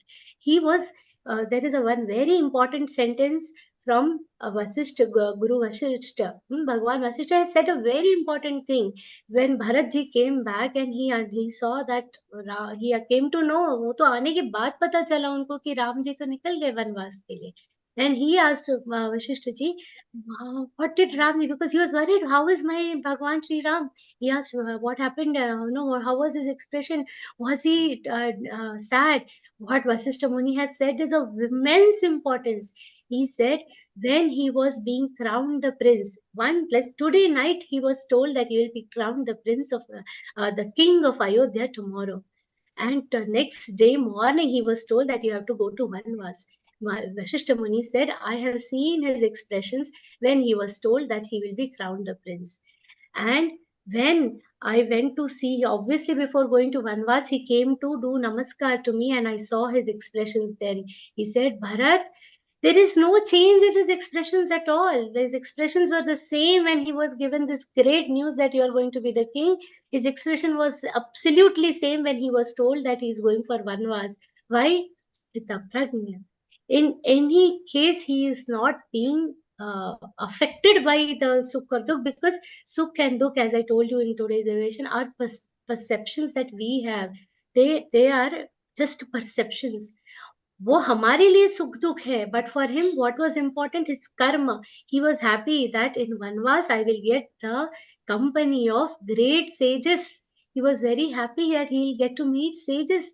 He was not a king who would love to enjoy the kingdom. For us, we would have fought back, mera adhikar hai. Why? Because we have attachment for that kingdom. Ramji didn't have that attachment for kingdom. अधिकार के लिए लड़ाई होती है, कब होती है? पांडवों और कौरवों के बीच में. That was the rightful, because they deserved it. They fought back to get their kingdom. They followed all the rules. They tried their level best to negotiate. Shri Krishna himself went to negotiate on their terms, but then they had to wage this war. They had to agree to have that war. There was no other option. Our Shastras. So that is why we have to read Ramayan, understand Ramayan in a very, very correct sense. We have to read them from proper books and not twist and understand their meaning. It was not. I have read I understood. Yeah, I understood. But in general, I'm saying, not for you, Devi, just not for you, but this is the story. So tomorrow when we, if we feel somebody else says that aapke Ramji ne to aise kiya, we should be able to defend that. So now that you have studied Ramayan nicely, you should be able to defend ki Shri Ramji to kuch aisa galat kar hi nahi sakte. It was not a war that he had given upon. That was also his karma, and what he has done in Vanvas, he has saved so many people from the Rakshasas. What his life in Vanvas is so graceful. Such beautiful things. One small thing I'll tell you, when he was at this, tip of this Bharat Mata Veti, he wanted to cross the ocean, to go have a war with Ravan and to save Sita Mata. When he was doing that yagna, so beautiful that things that yagna he has done at Rameshwaram, the puja of Shivji, the Aditya Hridaya Stotra, all these things have come up when? In the entire story of Vanvas, he was given that Aditya Hridayam Stotra by Agastya Muni for when he was in Vanvas. See what all he has earned in Vanvas. He was not sadly in the Vanvas, he was very happy, meeting all sages, living with Agastya Muni, living with all other people. They were happily doing their karma there, he was always with his barn, and he is, so that is the glory. There was nothing, that was not something that adhikar and righteousness ka jo war tha, he has definitely fought it nicely and destroyed Ravan. So that is how it is. And Sorry, I one more carried away question with I have. Ramayan, but yeah, And sorry. one more question I have. You said always we should have peace in mind, that ahankar should not be there. Okay, we are trying to be peace. But if anyone says something, if anyone use folly languages, if because most of the people, they burn our hearts, they burn our mind, that we cannot what to say, that time we cannot remain steady. We also think that hamara bhi kuch hai, that self respect is there. So again See, we there is it self-respect. prompts us to say something.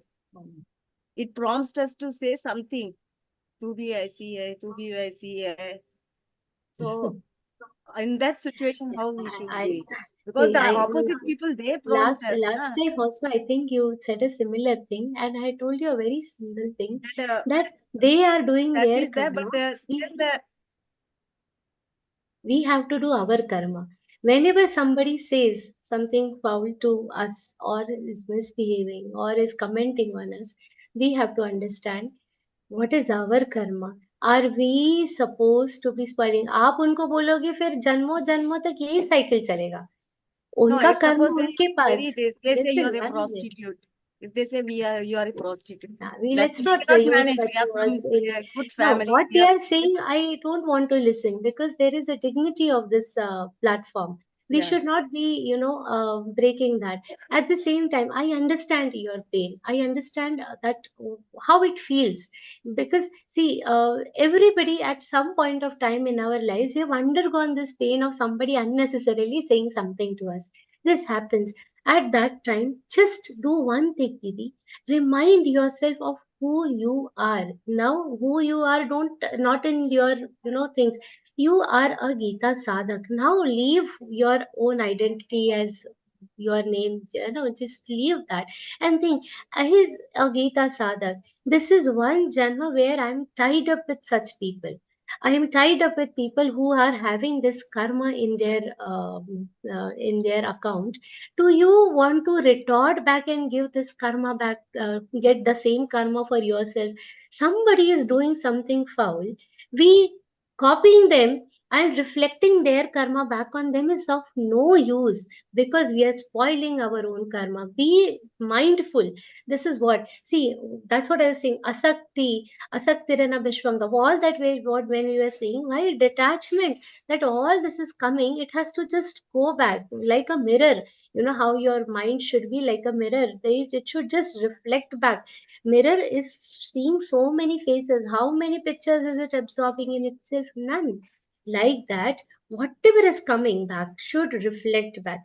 If your mind is clean, if Antakaran, you are talking about this one thing, we see the character of Jnaneshwar Maharaj. What all was not only said to him about himself, his parents, his dynasty, and every day hundreds of times, to an extent where they were not getting food to eat. That was the situation. And when we feel that we are very, very distraught, we have to see somebody who is much more distorted than you. See, we are having two hands, legs. One thing Swamiji says in the Vivechan of this chapter itself, he has said, we visit hospitals. Once at least in life, everybody should visit hospital for no reason, just to feel the pain that is present there. Visit the, anath ashrams. Go not only just to go give seva there. Where can you utilize your energies? Do you want to utilize your energies in giving back the filth to people who are giving you, or you want to energize your efforts in a better direction? Everybody undergoes this, but the decision is yours, whether you want to invest your energy in and that is not swabhiman. Also, I'm telling you, somebody saying foul thing to you, I'll tell you that one small story. I think I shared in some Vivechan or question answer. Once Eknath Maharaj, he was going and taking a bath on the river. Now there was this one fellow who was, every time Eknath Maharaj would come out of water, he would spit on him and ashuddha kar dete the. And then Eknath Maharaj would go, shanti se he'll take a bath, come out. Again, this person will spit on him. Again, he will go, he'll take a bath. So many times, 100 times this happened. He went and took a bath. This fellow finally lost it. He itna spitting karke shanti se just going and taking a bath and coming out. Finally, he was on the tree. Every time he will spit, he said, "Why are you not getting angry?" Eknath Maharaj said just one thing. By me getting angry, what purpose is this going to solve for you? You are doing this to make me angry, I know. What purpose is it going to solve for you or for me? Again, he went, took a bath. At the last time, he was completely surrendered. He touched the feet of Eknath Maharaj. He said, "I'm sorry." That state happens. We have to have faith. Remind yourself of these stories. Read good books so that you get a mental strength to become like a mirror. Okay, whatever you are learning in Bhagavad Gita, Swamiji says, Gita padhe, padhai, jeevan mein laye. Don't leave it, because last time also I remember, Jayashree Didi, I told you, you are the blessed one to have got this knowledge. Who you know what is the good type of speech, what is sattvic speech. You know, anudvegakaram vakyam should not be, this udvegakaram vakyam should not be used on anybody. You don't use and to spoil your karma. You rectify. Gita ji is all about rectifying ourselves and not the others. By fighting back with somebody for no reasons, just using filthy language is not protecting your Swabiman. You protect your Swabiman by being graceful. That definition we have to understand. But Okay? I have read a Record book. this entire thing that I told you. One I'm minute, doing it I want every to day. ask. No, this is I have the Shirdi Baba book. I have read that God resides in you. So you should see that you are pure. If anyone does any harm or this, That's because what I I'm am telling residing you. in you, Yes. you should protect me. What does that mean? I have not read those books, I'm sorry. So I don't know. But what he's telling, that God resides, the same thing I told today also. I am also staying in everybody's heart. So we have to be mindful of all this. Okay. We'll go to the next question because there are many hand raises today, Didi. But I wish you good luck, and whatever we have said, you can just record and keep listening to this every day. Ji. Jai Shri Krishna, Dharmesh Bhaiya. Jai Shri Krishna, Shraddha. My question is, or maybe you can explain more further. We've got the field and a knower of the field, right? So the knower of the field, if I'm correct, it's our Atma, right? And, right? And then the field is our three bodies, the subtle bodies, the gross form, and the subtlest, which is our the stool sharir, shukshma sharir, and a karan sharir, right? All right. So the stool sharir is the 24 attributes that makes up our physical being, and all the input from the outside world that we pick up from our senses comes into from the am I right? The stool sharir, then comes into the shukshma sharir and karan sharir, right? So the first one, I understand the stool sharir, if I'm correct, is our physical being with the inputs from the outside world. What is the shukshma sharir and karan sharir, right? That's a the three bodies, and related to the know of the field, the Atma, right? So the Atma is in its pure state with its qualities, right?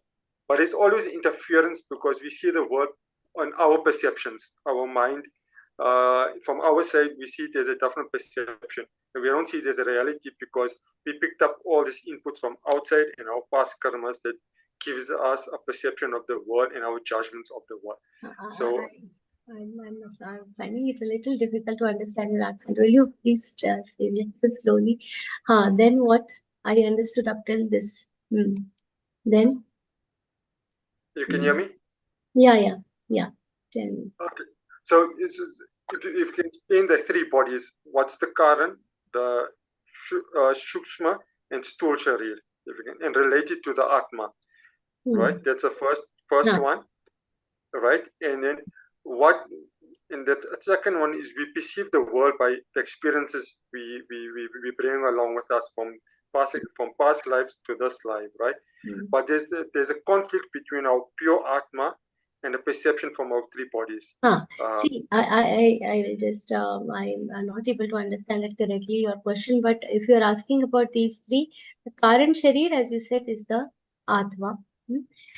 Then the Sukshma Sharir, this the one which is the Sthul Sharir is the one that you said. Your understanding of that is correct. So you told me what are the three Sharirs. What is the question about? Like, what is the question basically? These are the three types. Okay, fine, but and that is not in the purview of Bhagavad Gita, but still, understanding that this is all the part is the Kshetra. What is your exact question, Dharmesh Bhaiya? Okay, so I understand the stool sharir is our gross body, right? Right, Yes, made up the 24. Yes, it's made up of that's made up of the Mahabhut, yes, Pancha Mahabhut. It's made up of the 24 attributes or the elements, our senses and so forth, right? Yes. Okay, so then the other field is the Shukshma, right? What it's made up of, and the current sharir, what it's made up of. The current Sharir, the Anadi Swarup, the Satya Swarup, that Atma. That is the, see, I am also not very well versed with these topics, but the basic very little that I know is that is the current Sharir. So, yes, then what else? Okay, so because that is actually the fields. It's made. See, That's Sthul is the one, the physical, gross body. Sukshma is the one that is, the Jnanendriya, the Karmendriya. The Antakaran. That's Antakaran, right? The Buddhi. Yes. Okay. Okay. No, that's fine. So that okay, that's fine. So we having the Atma, the know of the field and the field, right?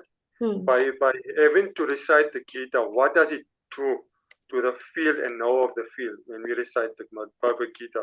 Because there's a cleansing process that's happening between the two. Yes. It is a cleansing process that happens. It keeps reminding us. It will help you segregate the Sukshma Sharir and the Sthul Sharir. We will understand that these are the three different things and who we actually are. It will set us on the path of devotion, where no matter what, we have to live in this body. Let's say, no matter how deep our understanding of different Sharir, Susna, Sukshma, Sthul, everything goes, we have to reside in this body. We have to do what is there. By residing in this body, how to make the correct use of this entire machinery that has been given to us is what you will learn from Bhagavad Gita. Understood? So no matter what is their understanding of Sthula, Sukshma and Karan Sharir, what is the Kshetra, Nirnaya, having understood all this, you will understand how to manage this entire mechanism correctly. How to make this thing work. I am born as a lady, I have done my job, I have a mother of 2 kids. What is expected out of me? How to keep that balance by maintaining ultimately a human form we have. Human form is blessed to understand the Parampita Paramatma, understand the Nyaya ultimately. So by maintaining all your other responsibilities, how do we manage to stay on that path of Manushya Dharma, on that path of humanity? That is what Bhagavad Gita studies will help you attain. Okay, this knowledge is a different thing. Just having a knowledge of this is also not enough. By knowing all this, but being able to live with it and attaining the main purpose of human life, that is what is Bhagavad Gita going to teach you. Thank you, Devi. See, thank you. See, Parmeshwar. Unmute yourself, Bhaiya. Thank you, madam. You are explaining things, other things, apart from this Gita. You are explaining everything I know well, but I am taking this Bhagavad Gita class in Kannada. I want a Kannada satra to for explaining these things in Kannada. If otherwise I am now in college. When you went to college, or you must have done some formal education. When we went to these, they must be teaching in English or something. No, they did it there. You say, I want the books in Kannada. No, when we have a devotion for a topic, we can understand the language is just a means. Ultimately, nobody can teach Bhagavad Gita completely in totality. Nobody can impart that education. It is a science. It is a knowledge that is to be experienced. Swamiji always says this is ये अनुभूति का शास्त्र है. This is a scripture. This is a knowledge. This is a science which has to be learned by experiencing.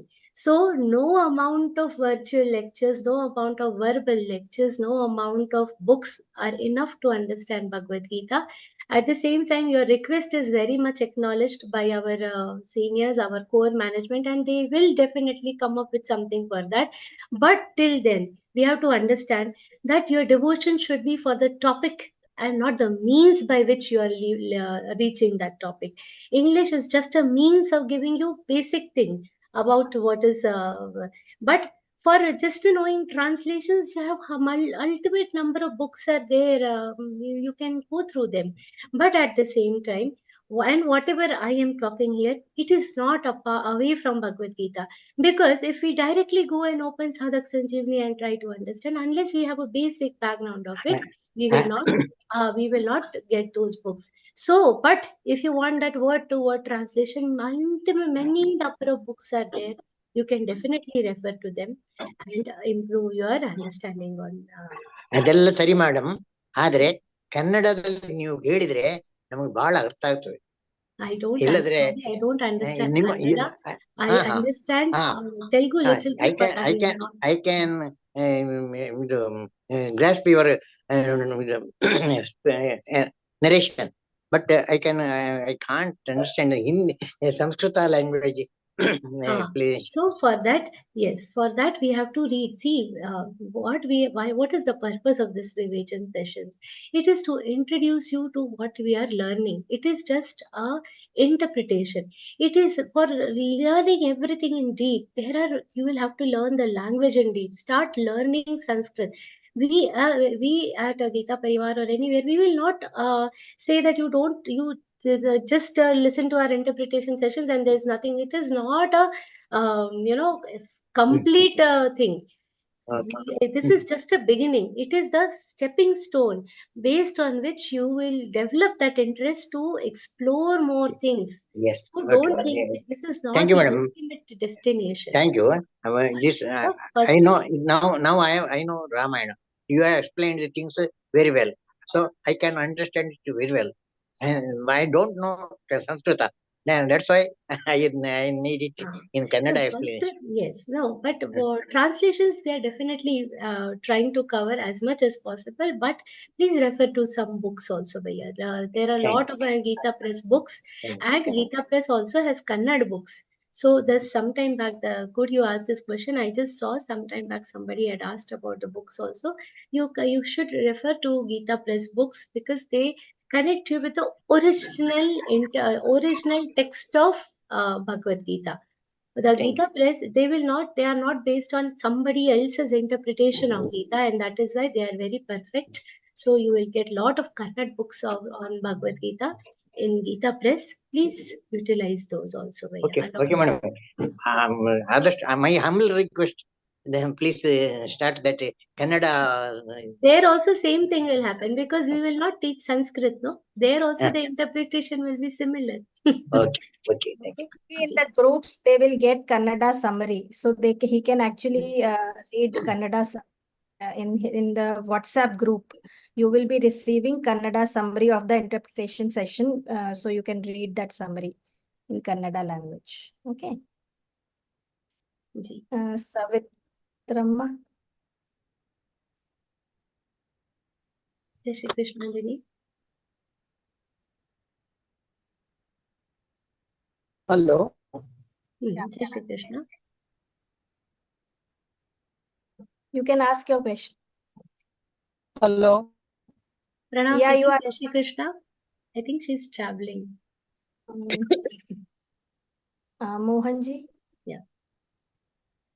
Till we get her back, Mohan Bhaiya, please unmute yourself. Jai Shri Krishna, Didi. Krishna Bhaiya. These explanations have been very meaningful, actually, and give a lot of insight. for whatever you are teaching actually. So this we have learned two terms. One is Prakriti and one is Purusha. And one is the matter and the other one is the spirit.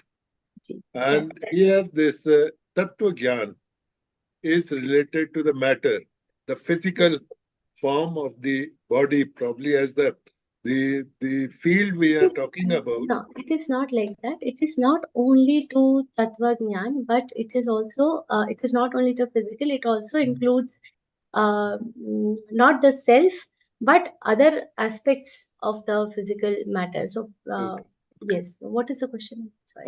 And then this Adhyatma Gyan, it is related to the Purusha. Is that a right understanding? Yes, yes. So I was having some doubts about these two terms and how this could be related. So that is how I wanted this connection between these. That is correct. Your that thing is correct. And more about Prakriti and Purush we'll be seeing from the 19th shloka in the next session. Okay. So, thank you very much. Anita, unmute yourself, Didi.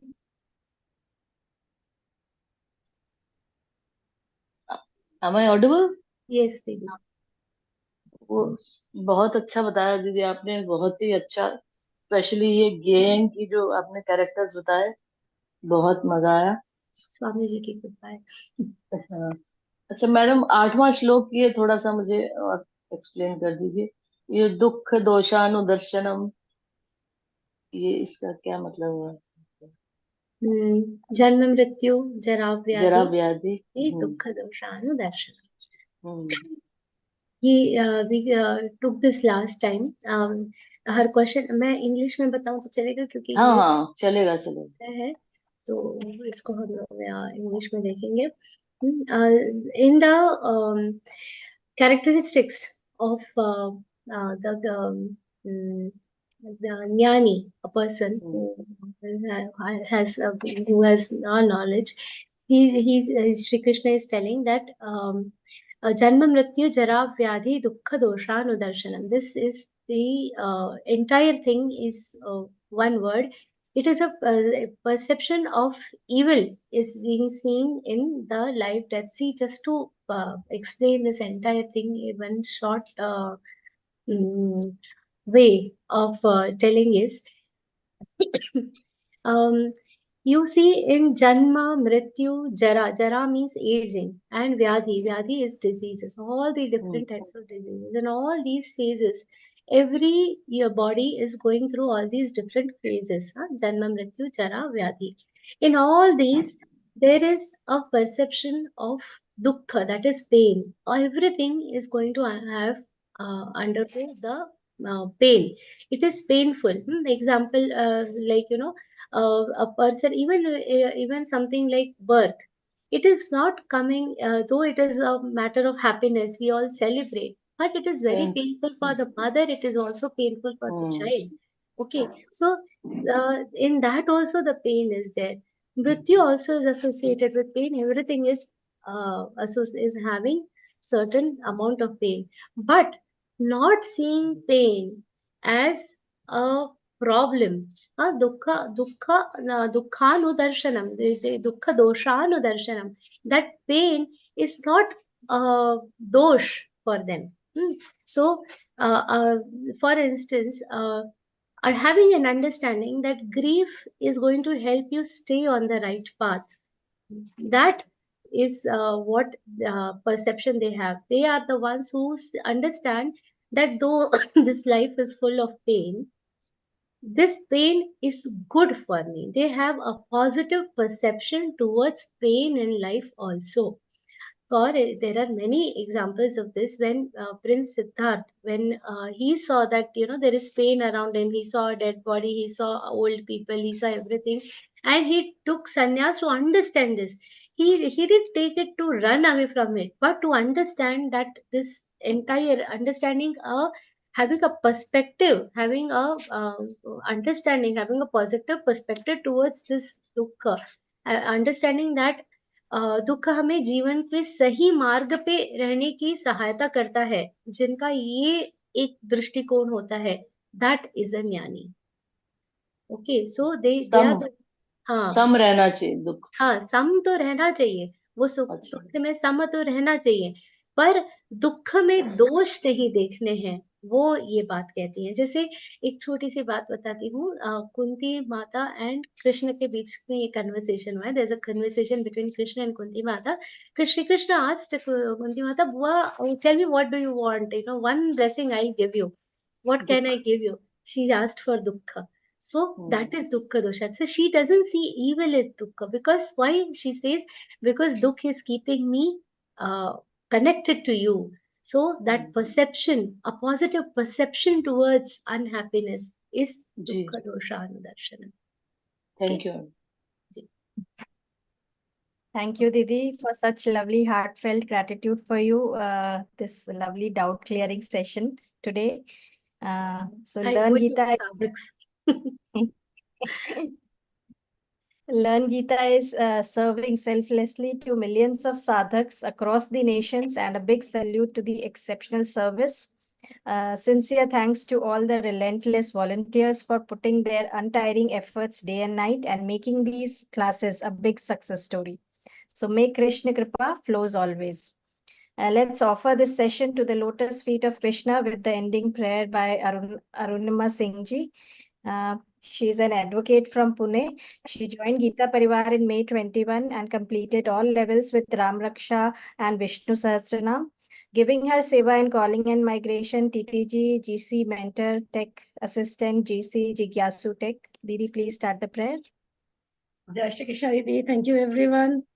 Yogesham Satchidanandam Vasudevam Rajapriyam Dharma Sanstapakam Veeram Krishnam Vande Jagadgurum Shri Krishnam Vande Jagadgurum.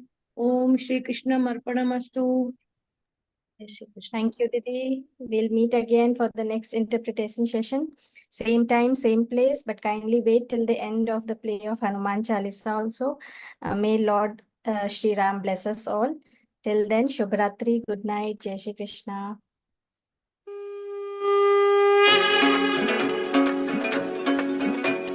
Shri गुरु चरण सरोज रज निज मन मुकुर सुधारि बरनउ रघुबर बिमल जसु जो दायक फलचारि बुद्धिहीन तनु जानिके सुमिरौ पवन कुमार बल बुद्धि विद्या देहु मोहि हरहु कलेश विकार.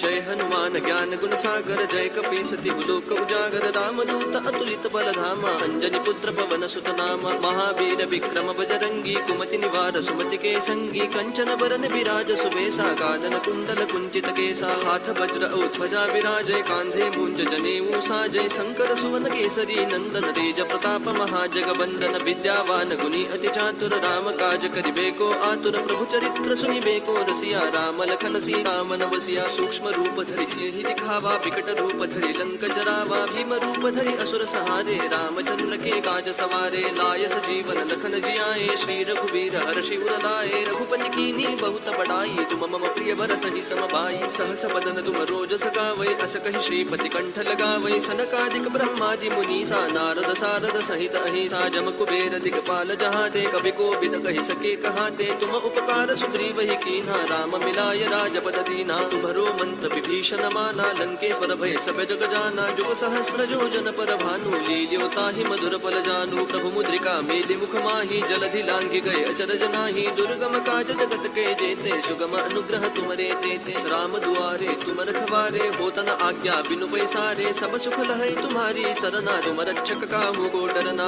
आपन तेज समारो आपै तीनों लोक हाकते कापै. भूत पिशाच निकट नहीं आवै महावीर जब नाम सुनावै. नासै रोग हरै सब पीरा जपत निरंतर हनुमत बीरा. संकट ते हनुमान छुड़ावै मन क्रम वचन ध्यान जो लावै. सब पर राम तपस्वी राजा जिनके काज सकल तुम साजा. और मनोरथ जो कोई लावै सोई अमित जीवन फल पावै. चारों जुग परताप तुम्हारा है प्रसिद्ध जगत उजियारा साधु संत के तुम रखवारे असुर निकंदन राम दुलारे अष्ट सिद्धि नो निधि के दाता असबर दीन जानकी माता राम रसायन तुम्हारे पासा सदा रहो रघुपति के दासा तुम्हारे भजन राम को पावै जन्म जन्म के दुख बिसरावै अंत काल रघुवर पुर जाई जहाँ जन्म हरि भक्त कहाई और देवता चित्तन धरई हनुमत से सर्व सुख करई संकट कटई मिटई सब पीरा जो सुमिरई हनुमत बल बीरा जय जय जय हनुमान गोसाई कृपा करहु गुरुदेव की नाई जो सत बार पाठ कर कोई छूट ही बंदी महासुख होई जो यह पढ़ हनुमान चालीसा होय सिद्धि साखी गौरी सा तुलसीदास सदा हरि चेरा की जय नाथ हृदय महडेरा पवन तनय संकट हरन मंगल मूर्ति रूप राम लखन सीता सहित हृदय बसहु सुर भूप सियावर रामचंद्र की जय पवन सुत हनुमान की जय।